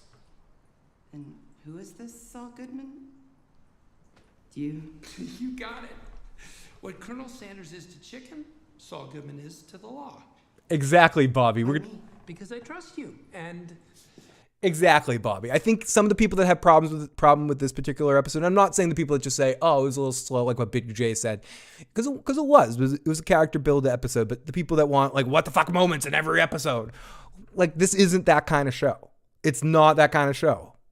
It's the moments are much subtler and they're builds and they have those moments, but they're big build-ups and edgy, like I said, edgy, like not edgy as in edgy as in edging you on and then paying it off in a big way, a big satisfying way. And they've done it so far for me 5 times with 5 seasons that they've figured this out. And there's no reason for me to believe they won't do it again. I don't get confident about series finales and about payoffs and stuff too, unless Vince Gilligan and Peter Gould are working on it. and I'll come out here and eat my shoes if all this ends up not making sense and not being satisfying in some way, shape, or form. So we're gonna get that second orgasm this half season, and we're gonna get another couple before the end of this entire series. So people that didn't feel it, you know, I get you. You're in the machine right now, but hold on, come on, trust us that have watched this series. We know this shit's getting good. This is another fucking creepy up, tension building kind of episode. So, and I loved it, and I was simultaneously I was so invested in the goddamn sports ball Celtics game that I switched off a playoff must-win Celtics game to watch this episode and was still satisfied with my decision and was entertained by it. I know that's a ridiculous metric to judge but that's saying something. I'm a fucking crazy Celtics fan. Go Celtics. But anyways, Francesca's already hipped us all. Oh, yeah, and she's playing him. So let's listen to a little bit of these two. What happened last time, I want to make it up to you. I will explain at the end of the day, please. You're just desperate and need a warm body. Good luck. Where are you going? Back to the MVD. Took half a personal day for this. What if I double your salary? My salary at the MVD or what you were paying me before? Whatever's less. No, whatever's more. More is the word I'm looking for. Did I mention the signing bonus?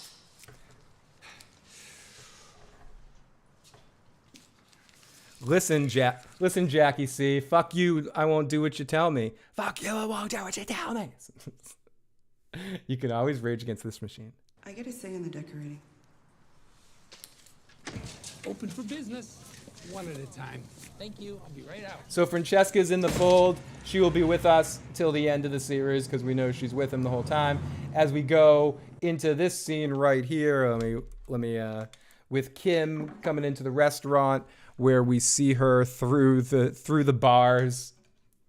The foreshadowing of Kim in jail here through the bars. And let's get into this scene right here where Kim gets some information about a judge's name to continue with their scam against Howard. Money always talks. Thanks for meeting me. T in the live chat. If on a later date I have a story about getting kicked out of a Rage Against the Machine concert. Leaving Schweikart, I'm sure it looked sudden. Wow. Sorry I left you in the lurch. You probably had to clean up Mesa Verde, everything that happened there. Damn, we know we're doing good when we got the bots in here tonight. Anyway, I'm sure it's a lot. Actually, Mesa Verde, calm down. Welcome, bots. Go to Sandpiper. Right. I think I heard that. Kim is so dangerously good at making you think like she's caring about what you're saying in an emotional, empathetic way and really just not giving a fuck and being agenda. She fooled me in this scene. It's pretty interesting. So far, it's a deep dive into class action. We have our first mediation session in a couple of weeks. Oh, alrighty. Who'd you get? Hope it's not Roger Patch. Oh God, Patch? With the vegan patties? What is in those things? It's gotta be 80% garlic. So healthy. No, it's not. It's a I know, that's as shady as the Saul Goodman website. Judge who lives up in Exactly, Joseph. Sex pots equal success on YouTube live streams. Smells fine. It means like, oh, there's actually a few people watching. We need to target that one. I'm glad you called. Hashtag save Kim.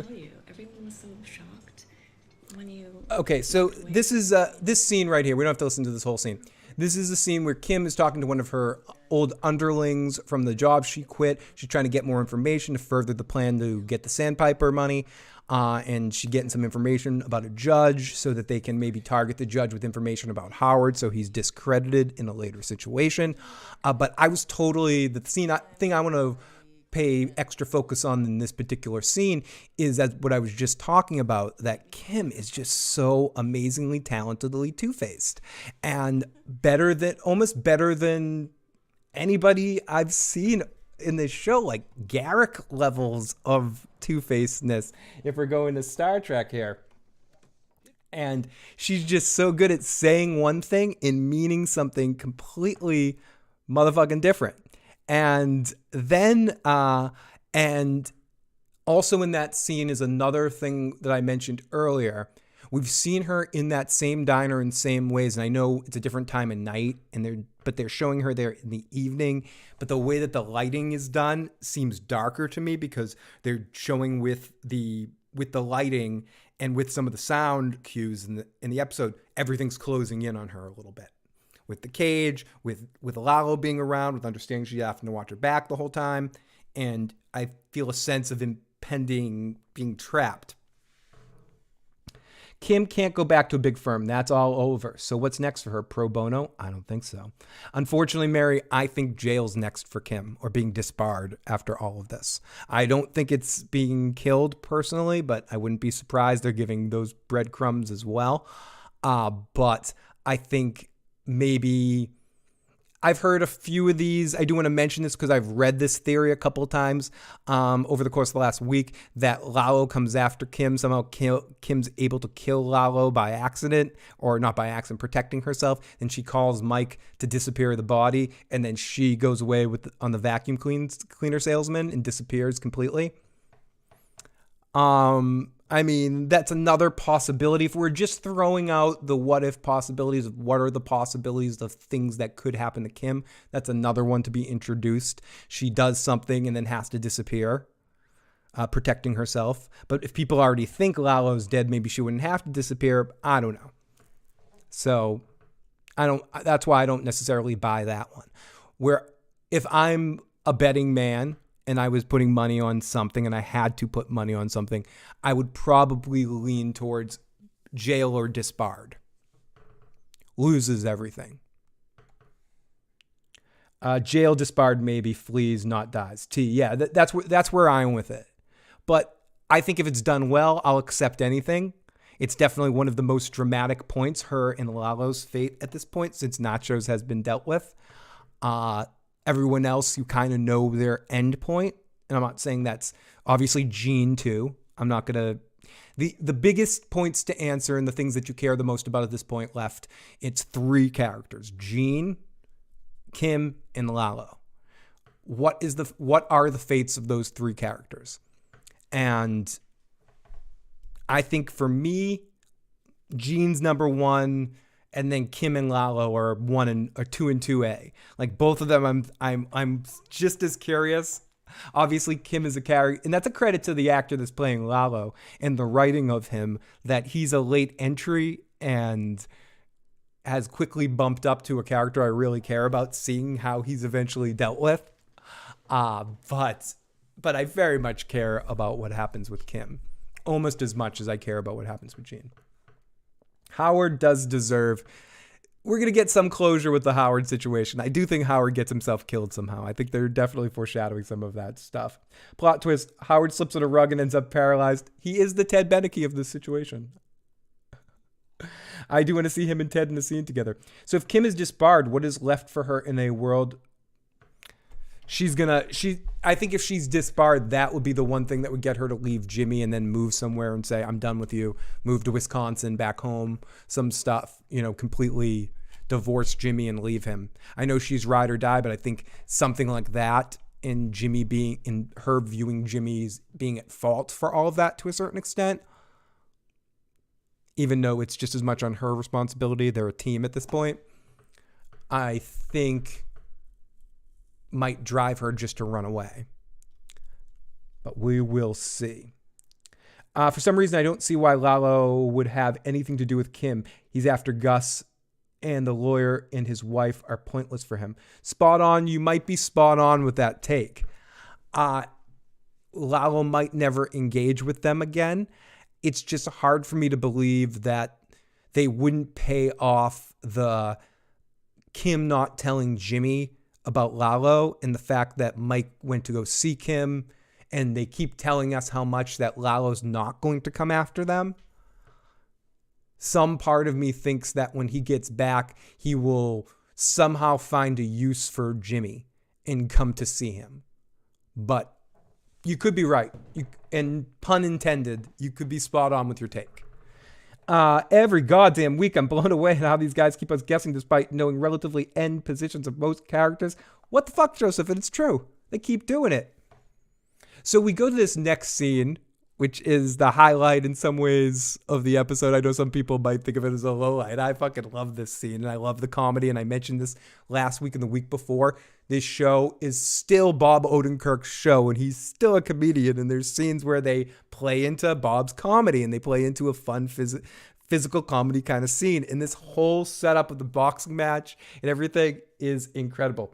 He shows up here. Let's listen to most of this scene. Excuse me. Hey, I'll be right back. This ain't fine dining, okay? Our business model is turning tables. So, Francesca, I'm here. Remind me again why I'm making a house call. Sounds like money. Okay, great. Great work.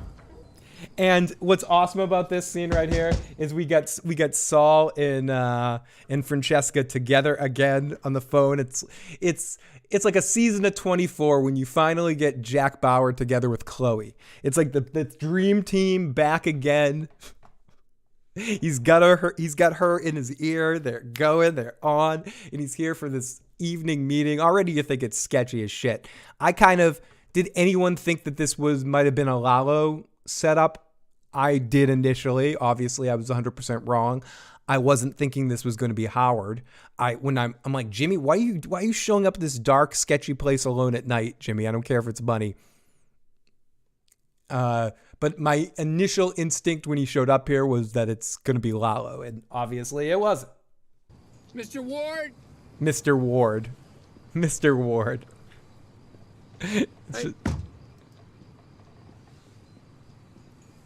Come on, Mr. Ward. Mike, I'm an attorney. I have an appointment with Mr. Ward. Mr. Ward. So, are you Mr. Ward? Okay. Are you Ho Ward? Good evening to you. As Jimmy gets let on in into this dark warehouse, like into a gym, like into a locker room, into a gymnasium, and Howard's sitting there waiting for him to fight. This is just such like a pompous-y kind of jerkhole kind of move, and I don't know if it was just to make Jimmy. Mr. Ward, I presume. As in H.O. Ward. H.O. Ward. Really genius. Howard. I'll be right back. So wait, that means you're the guy who shanked some dude in a rumble near Central Penn. That's very street of you. I thought it sounded like a Saul Goodman kind of case. All right, so what are we doing here? I'm tired, Jimmy. You, me, us. I'm tired of this. Aren't you? It's exhausting. Let's punch it out. Are you kidding? Dead serious. Hoping you might get it out of your system. Do I think it'll work? I don't know. Call it a Hail Mary. I have the gear. I ran it the ring. It's just you and me. Me either. And Mackie to ref. No. Oh, sorry for the sound of me guzzling water you probably heard in the background. Actually, I'm as clear-headed as I've ever been. Yeah, it doesn't seem like it's Howard's thing either. It's super random, but somehow, for me anyways, oddly works. Okay, once again, as usual. Please, I could go on. All roads lead back to you. It's Psych 101. You want to get caught. So what, is this, it's like pistols at dawn? I'm trying to give you what you want. What I want, I think this is what you want. You want to beat the shit out of me? Legally? Legally? I think you could hold up your end. You must have gotten into a few good scrapes in the old neighborhood. Yeah, right. I could have been a contender. Indulge me. Let's see what we see. Fight. Thanks for the laughs. And he basically Marty McFlies him here. He's like, he basically just calls him chicken and gets him to get in the ring. Okay, Jimmy, what are you, chicken? And okay, this is where people can correct me if I'm wrong. The music in this scene, I think, is from the Breaking Bad episode too, but the Ballad of Eisenberg thing. And I can't not show the boxing match. As we get a full-on boxing match. Come on, Howard. Come on. Nobody calls me chicken needles. Yeah! I'm the champ! Hey! Oh my god, the naked people are out in droves tonight. He's pretty. He's so pretty. He's so pretty.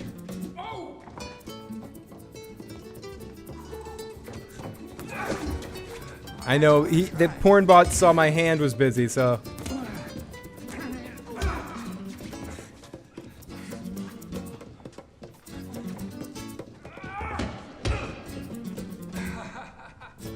Good fight.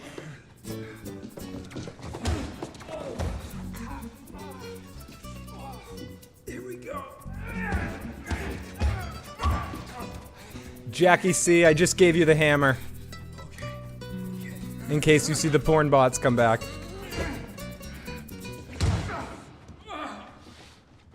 Oh, and you're like, it's over. It's like, wait, oh, I'm coming back for you. He tries to tackle him. I love how this is so sloppy. It's like not a real fight. It's just like they try it. Oh, good one, Jimmy. Oh, Jimmy. Out. Uppercuts. You've mistaken my kindness for weakness. It's true. I was referring. That tonight made a difference. It didn't make a difference, Howard. That this ends it. Probably not. So you didn't think it was going to end it. So Jimmy was right. You just wanted to kick his fucking ass.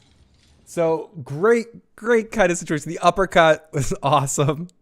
I enjoy that scene. People can say whatever they want about that scene in the way that it was that might not like it, but I found so much joy in that scene. I thought it made sense. It was a good sort of pinnacle of this relationship that the two of them had. I get where Howard was coming from with it. Just let's punch it out. But he knew it wasn't going to work. So I think he obviously had his own agenda to it as well. Oh my goodness. Yeah, they are here. Get it to the chopper. Great music, great dancing, great scene. And thank you, Jackie C, for throwing that hammer for me. Get him, Jackie C, just in case I mess it. Sorry to impromptu throw that on you. You were the first name I saw that said the porn bots are back, so I threw it at you. Okay, so back to Saul Goodman talking to Francesca, and we go into that situation. So great scene, very very much fun. Off to the car, and Howard's talking to the PI after Jimmy wakes his ass up, and he says, "Follow him, figure out everything he does." Such a good fight scene. Exceptionally hilariously shot, great music, good orchestrated, very real looking fight for two people that aren't boxers. And I just want to point out that he says to the PI, "How did it go?" Pretty much as expected. So it was sort of a plan to stall him for a bit. Did they put a tracker on his car? Like, what did the PI do? Did Howard need to distract him for a little bit while the PI could set up some surveillance stuff with Saul's car or do something? I don't know. That's where my brain went with it. It seemed odd that there was a reason why he needed to distract him for X amount of time and know where he is and sort of stop him there for a moment. So perhaps that, but I thought the fight scene was filmed extremely well. It's something I never thought I would see. Just when I think this show can't surprise me, I did not think I'd be talking about a boxing match between Howard and Jimmy tonight. I just didn't. I did not.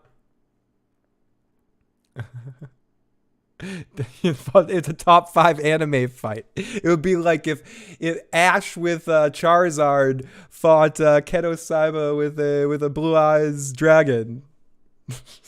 Sorry, I'm trying too hard there. Okay. Oh my God, the PI putting the tracker in his car is a great theory. It's definitely a possible. It's honestly, it's where my brain went with it. That Howard needed to distract him for a few minutes, and so the PI can set up the tracking software that he needs to be able to follow Saul wherever he goes. At least that's my headcanon of it. Was that the same PI that Chuck hired? I don't remember. Maybe, Jeffrey. I'd be making it up if I said, yeah, I totally know that. But it's knowing this universe, it's certainly fucking possible. It's a small, Albuquerque's a small city. What will Howard do next? Nothing. I think he's going to try to fight back and try to discredit them and try to find ways where they're being illegal and maybe bring the cops involved on it. I think he's going to try to build evidence, find his own stuff against Jimmy specifically and Kim indirectly, might get in the line of fire. I think he wants to know everything that they're up to so he can use it as leverage to either get Jimmy to back off or bring him down once and for all, send him to jail.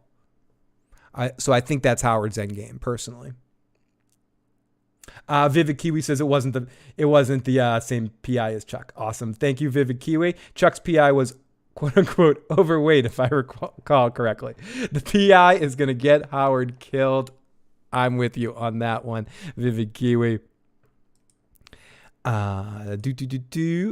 What do I think in this area code 331? What do I think that Don Ilario thinks about Lalo's alleged demise? Weren't they good friends? Could he be helping Lalo right now? I don't think anyone but Hector knows that Lalo is alive. I think even if they are good friends, I think Lalo is being very close to the chest and only told the one person he knows he can trust. I don't think he told the cousins. I think he just told Hector, knowing that Hector can't really tell anybody unless they really want to dig it out of him. So I think Lalo is being exceptionally safe because he doesn't know. Maybe Gus got to Don Ilario and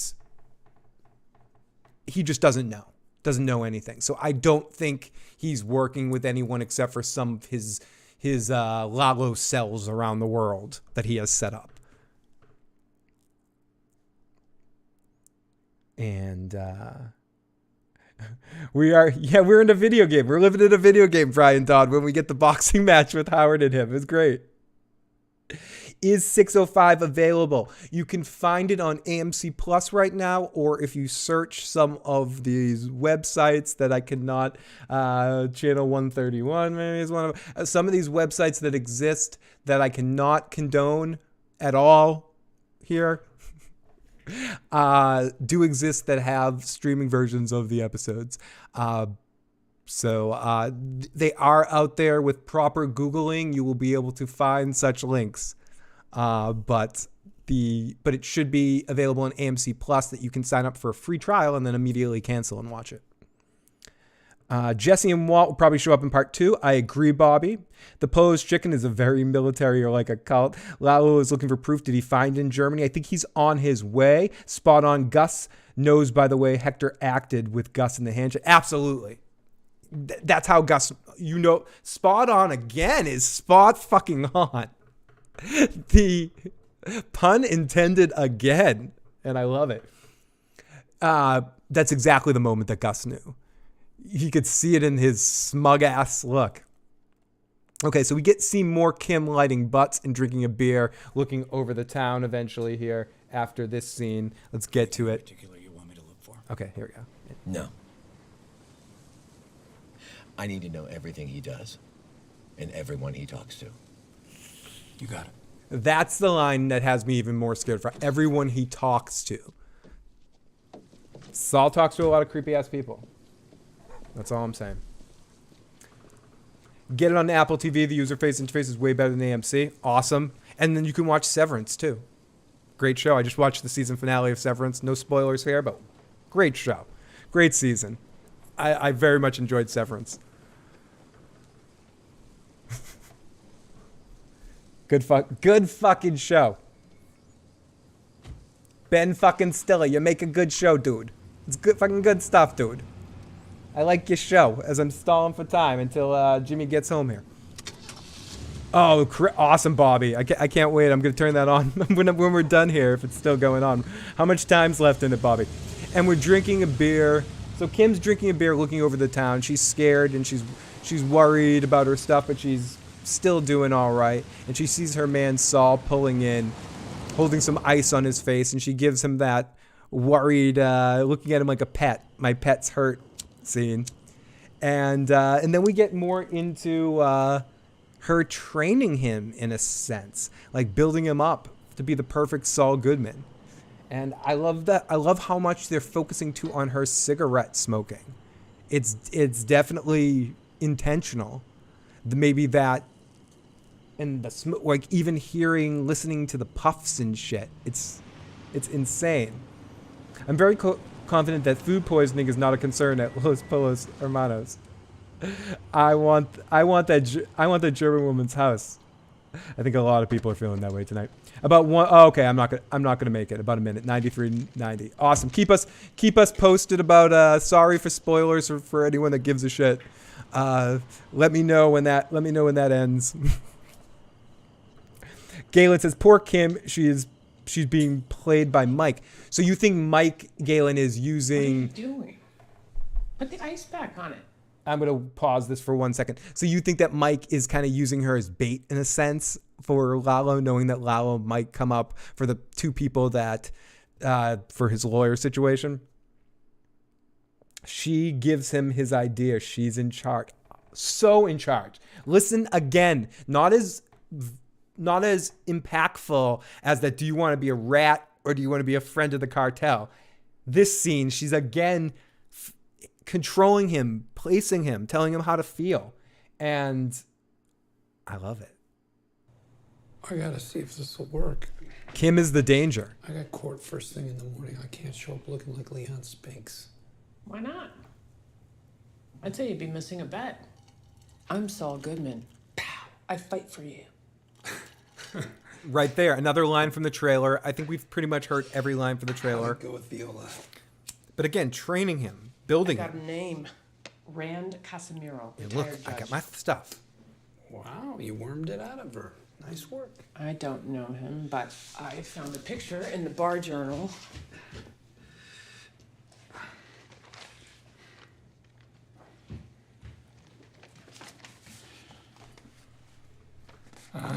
Love the stash. There's a lot less face to worry about. Unless he Calaviz. Are you kidding those handlebars? No, Yes, you do. Right down at the bottom of the screen, my friend.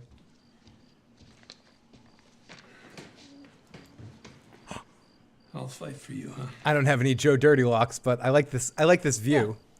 Yeah. It's a shame Joe didn't join, so I couldn't do this view. I like this one. This one too. Look at this one. I got all these multiple views I haven't been able to use yet.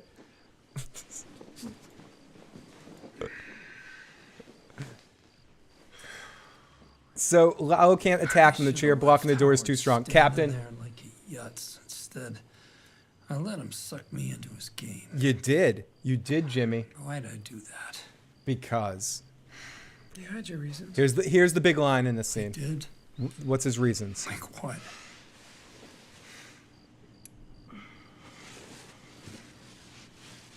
Because. Wow, they're hot tonight, huh? You know. I know.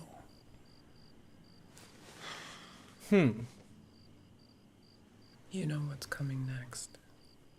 Creepy as living fuck. You know what's coming next. What the hell do they have planned for Howard next? What's the next step of all of this? Getting Howard completely disbarred, thrown in jail? Like, how far does Kim want to go with this? You know, you fought him, you got in a ring with him, and let him kick your ass, essentially, because you know, what is happening next. That's spooky, foreshadowy fucking bullshit by Kim. And I don't know. I don't trust her as far as I could throw her. And I have a bad back. But yeah, the porn bots are strong tonight. Thank you. Thank you. Thank you, porn bots. Keep it coming. You count as a viewer for a second. Howard's private investigator car looks similar to Mike's private investigation car that was following him. Do you think that something is going to come out where she mistakes him for one of the others? I do think there's going to be some crossover. I'm not sure how it's going to be depicted, but I'm convinced that these storylines are going to converge to a certain extent, especially with the line, I want to know everyone he talks to, because we're going to get our Mike and Saul stuff at some point in time this season. We always get at least a little of it. And we're going to see, I think we're going to get the payoff of Lalo coming to see them at some point too. So we shall see. Of course, he is. Mike will get Jimmy to portray his own honor as a lawyer to his client, just as he did with his son. Kim will not accept this betrayal. And wait, what is it? Seems like they're setting something up, betraying his client. I think something is going to happen where Mike's private investigator notices Howard's private investigator or vice versa. Seems like they're setting it up. Betraying his client. 26 seconds. Girls go. I know. We want to know. That line from Kim is the line of the night. Such intrigue. Absolutely, Jeffrey. It just sets up such a dark tone to Kim and again shows her as the Heisenberg of all of this. The puppet master behind it all and the controlling one, the one that's truly Breaking Bad in a way. And Jimmy's the same bullshit artist, whatever he has. And she felt it and likes it and is totally... resistance is futile and totally turned into her Borg counterpart right here. The Borg Queen Kim. But very awesome line from this night. Also, if Howard dies in the crosshairs by following Kim and Jimmy in the Lalo situation, I have a feeling they might stage his death to look like an overdose, says Ben. J. Lou says, maybe Kim's arc doesn't end with death. Maybe she's sent to prison somehow. J. Lou, I was saying that a lot earlier. That's my... prediction. You know, if I had to put money on something, it's jail or disbarment and short jail sentence of some kind. I think death in a sense is too simple. I think she'll get career death and then have to go to jail and lose everything she built and blame it all on Jimmy. So I am with you on that one, J-Lo. I'm fucking Calbeza Bolo says, I'm Mexican. I just came here because I wanted to know if I was available. I stayed because you're answering. Don't even understand pretty much your language. Well, thank you so much for popping on in here. I know like you said, you probably don't understand much what I'm saying. So I'll try to just be crazy. Not just like it's, being big and understanding. So thank you for coming here. I don't know why I'm doing this with my hands, but no, thank you so much for checking out the stream. I do appreciate having your name in the chat. Great to have you, my friend. Maybe Kim will need Jimmy to defend her in court. I am Locrius of Borg. There was an Instagram photo with Patrick Fabian with blood on his hands. Spot On says, I think Kim will take it on her with Howard and let Jimmy know that Lalo may still appear right before she disappears. I hope so. Francesca I forgot to mention that too. Thank you, Disraeli Davis. Francesca made sure in her contract that she gets to decorate the place because she doesn't want to deal with Jimmy's shitty decorating. Justin says, I feel like next Monday is going to be fire. The finale will be to settle the fallout and set the stage for the next half with Howard and Sandpiper. I think Gus kills Lalo. I would not be fucking surprised. They definitely set the seeds of that in tonight's episode. As we go into the final part of the episode, we follow a car into the driveway of Gus's place. Gus isn't sleeping. They're watching everything. Lalo is coming. Gus is cleaning his shower with a toothbrush. Mike is being the calm guy saying, don't worry. It's going to be okay. They go to the underground area and a couple of fun, amazing camera angles in this scene. It's just really set up well. And Gus sets up a gun underneath to possibly set a trap for Lalo at some point in time. At least that's how I got to it. Then we fly off to Germany and we see Ziegler's wife. And we get into the end of this episode where finally, We play the game of Where's Waldo for so Didn't long. talk much about his work. It was very secretive. Lalo Salamanca. Sure, they must have told you something. The lawyers came to my house. Charming. I asked questions. They wouldn't say much. Lawyers. Mike. They went through Werner's things. Oh wait, I didn't even think about that sign. I'm rewinding this a little bit. Never imagined such a thing. Lalo charms his way to dinner. Listen to the way, I might be reading into everything, but listen to the way that Lalo says the word lawyers. That just leads me to believe that, yes, he does have Jimmy, Saul, and Kim on the mind. The way he says lawyers and gives this little smile on his face. So I don't know, I might be reading into that, and I don't think he meant anything specific. I just mean it's a little sign to the audience that he knows he's going to talk. He has problems with his lawyers, maybe. Let's listen to that shit. That is terrible. What kind of accident was it? Cave-in. Cave-in? He was able to save his men. He got them out, but then the structure collapsed. So your husband was a hero. A hero. Charm her, I never Lalo. accept that. My Werner was too humble. What were they building there? My husband didn't talk much about his work. It was very secretive.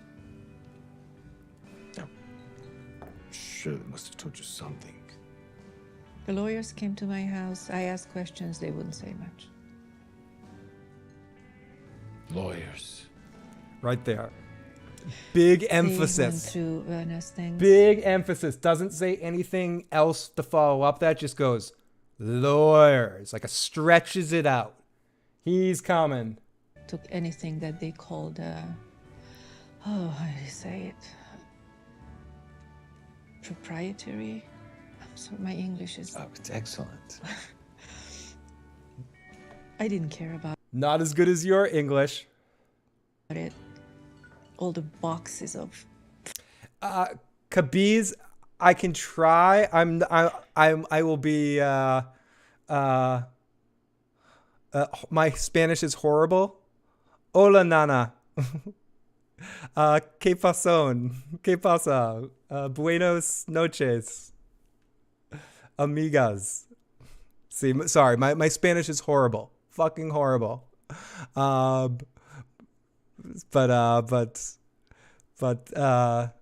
Gracias, Nana and Kabiz, for watching my show. Sorry for my horrible Spanish. Folders, his papers. Why do I need all that stuff? And what about your husband's men? I mean, they must have said something to you. Werner loved seine Jungs. His boys. But I never even met them. What do you mean, not even at the funeral? You'd think they'd want to pay respect to the men who saved their lives. They sent flowers, keepsakes, and so on. Keepsakes. But not one of them showed his face. And he's found out he wants to look at those keepsakes. Lalo is thinking as he's going and realizing he needs to get his eyes on those keepsakes to figure out the next line of the plan, to figure out all of what's happening and somehow use this against Gus. That is... It's just not right.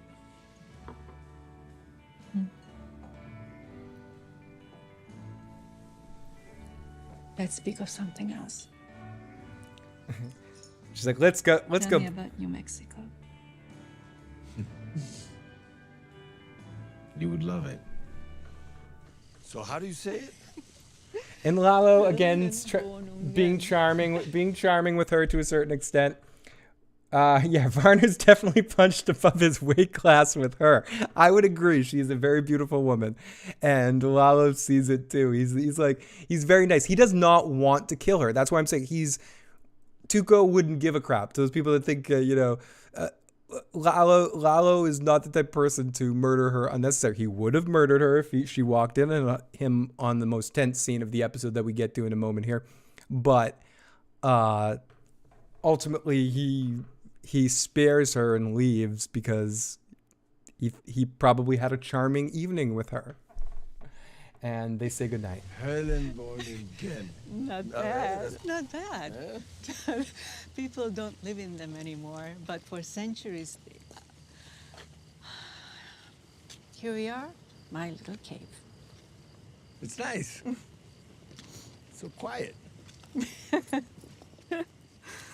Ooh, Justin. Oh, yes. I'm going to say Justin's name again. Yeah, okay. The keepsakes from the lawyers, and now he's going to use Kim to look into it because he's going to use he's going to find a need for Kim and Jimmy, and Kim is going to be the one that sees him. I'd like to invite you in. She would like, dude, go inside. Dude, Lalo. I have work in the morning. Lalo is a gentleman. He doesn't push it. Of course. No, that's not. No, and she's like, no, that's not it. I'm still in love with my husband, and it's been, it's too soon, and yada, yada, yada. But again, Lalo is a charmer.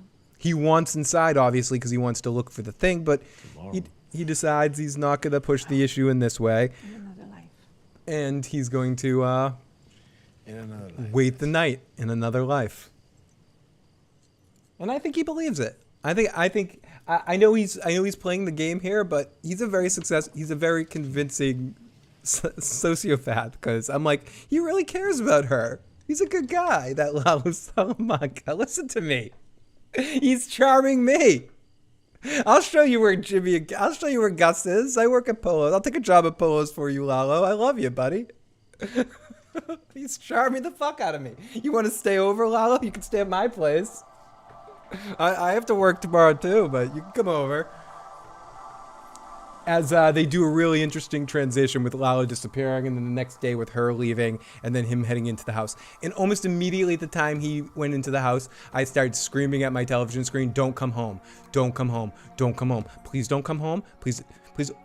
This is the recreation of me watching this scene. Oh my God, he's in the house. Okay, dog. Be nice to the dog. Don't do anything to the dog, Lalo. Come on. Uh-oh. He's got the Lalo face on. Lalo, no. Don't do it, Lalo. Oh my goodness. What if she comes back? Don't do anything to her. She's awesome. I barely know her, but I care about her all of a sudden. Don't do it, Lalo. Don't do it. Oh my God. Oh my God. Oh my God. Oh my God. She's there. She's there. Oh God. He's doing something. He's getting it. He's got the thing. She's there. Sorry. I mean, there's not much more to talk about in this episode. He goes in. He looks at the item. I want to get to the scene where he looks at the keepsake. So he goes into the house. He's very sweet to the dog. Oh, Lalo's a good guy. He loves dogs. Lalo Salamanca. Oh, he can watch my dog. I'll invite him to house sit. You want to take care of Lotus? You're a good guy, Lalo Salamanca. He's so damn charming, this dude. I love your performance, and because I know you're watching. I know the whole cast and crew watches this podcast. So thank you. So he looks around the house, and he finds some books. Looking through some books, looking for something. He eventually finds the keepsake. Looks at cards, looks at all the information. And where is that? And I think he reads the bottom of it. Is that what someone said? Like, they must just keep making new accounts, Jackie. Thank you for keeping at it, Jackie. Yeah, Tony Dalton crushes it. We'll get answers to how Jimmy met Ed the vacuum cleaner in the next episode. Look at the trailer. Ooh. Can't wait to see it. Can't wait to see your trailer breakdowns. So he finds some information. Lalo doesn't die. He quits the drug dealers to start a doggy daycare. Spot on says Lalo's the best villain ever. He gives me Mike Myers vibes. The way he's creeping around there, too. The way he just subtly just puts on the gun. He's going to kill her, no problem. He finds the information he needs in there. And we get this fucking tense ass scene. I don't even want to watch it again because I feel so tense about it. With her searching in the house, and you're right. It turns into almost a Halloween kind of feel where you're waiting for the murderer to jump out at some point in time and kill you. And it doesn't actually happen. He jumps out a window and he escapes from it. She survives and just live another day. And is that our last scene, or did we get one more scene in the episode? Oh, yes, there he goes. Lalo finds the thing. Looks at the bottom of it. Reads whatever he needs, which obviously is going to be relevant to our plot later. Just because we saw it in a cold open, so that is somehow going to lead to some information. And then we get even more tension where I start screaming at my screen for nothing to happen. And here is a quick preview of our next episode of Better Call Saul. I will put an end to this, whatever it takes. How did you leave things with Howard Hamlin? We didn't miss anything. Thank you so much, Doc. Of course. Come on in. We'll take a look. To whom much is given, much is Ah. expected. It's just a phone call. I'm right here. Here's to tomorrow. Oh my fucking God. Holy shit. That looks really amazing. The tension seems to be amped up for next week's episode.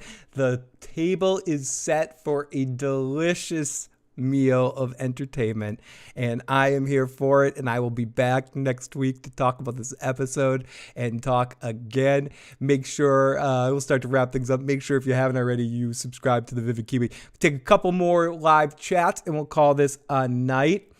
Let's see, Mary Andrews, what does the bottom of the statue actually say? I assume it says who made it, or an inscription from who it's from. He just murdered a family like two days ago. Scariest line in the show. The bars seem to be too obvious in the foreshadowing that she's in jail. Remember, Walter White was behind bars and he lay dead at the end of the episode. Very possible, Jeffrey Townsend. I don't want to say the stupid obvious thing, like sounding like John Madden in football, but the end is going to happen for Kim one way or another. But something bad's happening to Kim. I don't know what it is, but it's bad, and it feels like it. I feel like something bad's about to happen to Kim. I don't know what it is, but I'm here to find out, and we're going to come out here and talk about it afterwards. For fuck's sake. And have a lot of fun with it because it's going to be good. So great point, Jeffrey Townsend. It's that thing, the poker thing again. They know that we know that they can act strong when they're weak and act weak when they're strong. So they can flip that around at any point in time. They could do the thing that's obvious, or they could do the thing that's not obvious, because they know that we know that it's obvious. We're playing a game of fucking poker with Peter Gould and fucking Vince Gilligan. He will redeem himself. I am so happy. I'm so fucking happy. We need actual words. I said it in the first shot, but who the hell remembers? It's hearsay, but all we could do is tell Eladio. Thank you for showing that. I missed the preview. You are very welcome. I'm glad that I could show it here at the end. And I'm glad that this is working out with playing the audio clips from my phone and being able to show little clips of the episode here and there.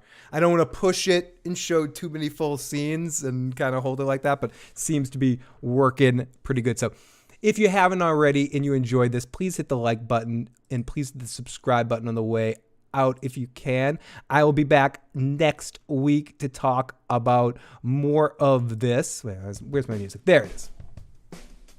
And I will be on tomorrow night on Teflon TV with Bridge Ford and Tony Teflon to talk a little bit of the House of Dragon trailer, if that's your kind of thing. Make sure you check us out over there about 8 o'clock, 8:30 Eastern Standard tomorrow night. Tony, Bridge, and I will be talking about the trailer and breaking that down a little bit and taking questions, voicemails, call-ins, and such too. So make sure if you're watching this at a live time, or you can watch that anytime, but if you're watching this live and you want to check out more of my silliness, check me out over there on Teflon TV tomorrow night. Other than that, I will be back next week to talk more about Better Call Saul. I can't wait. I can't believe there's only 2 more episodes in this half season. This has been so much fun every week to come out here and talk to more and more of you guys every week and keeping the fun and excitement going. It means a lot to me, guys, that you're all coming out here to talk about Better Call Saul after these episodes and that we can all share this final season together and go for this ride. We're in the fucking roller coaster. We're in for the final haul. It is awesome. I can't wait. Thank you to everyone in the live chat. Thank you to everybody. Thank you to all of my patrons that still support me. If you want to help us out, you can find those links. Just Fill the Issues guy and stuff like that. Thank you to our super chatters that help us all the time. Thank you to all of our mods for keeping the sex bots off tonight and sharing links all over the place. You guys are amazing. Thanks to each and every single one of you guys in the live motherfucking chat. I'll be back next time. Talk to you guys later. Bye.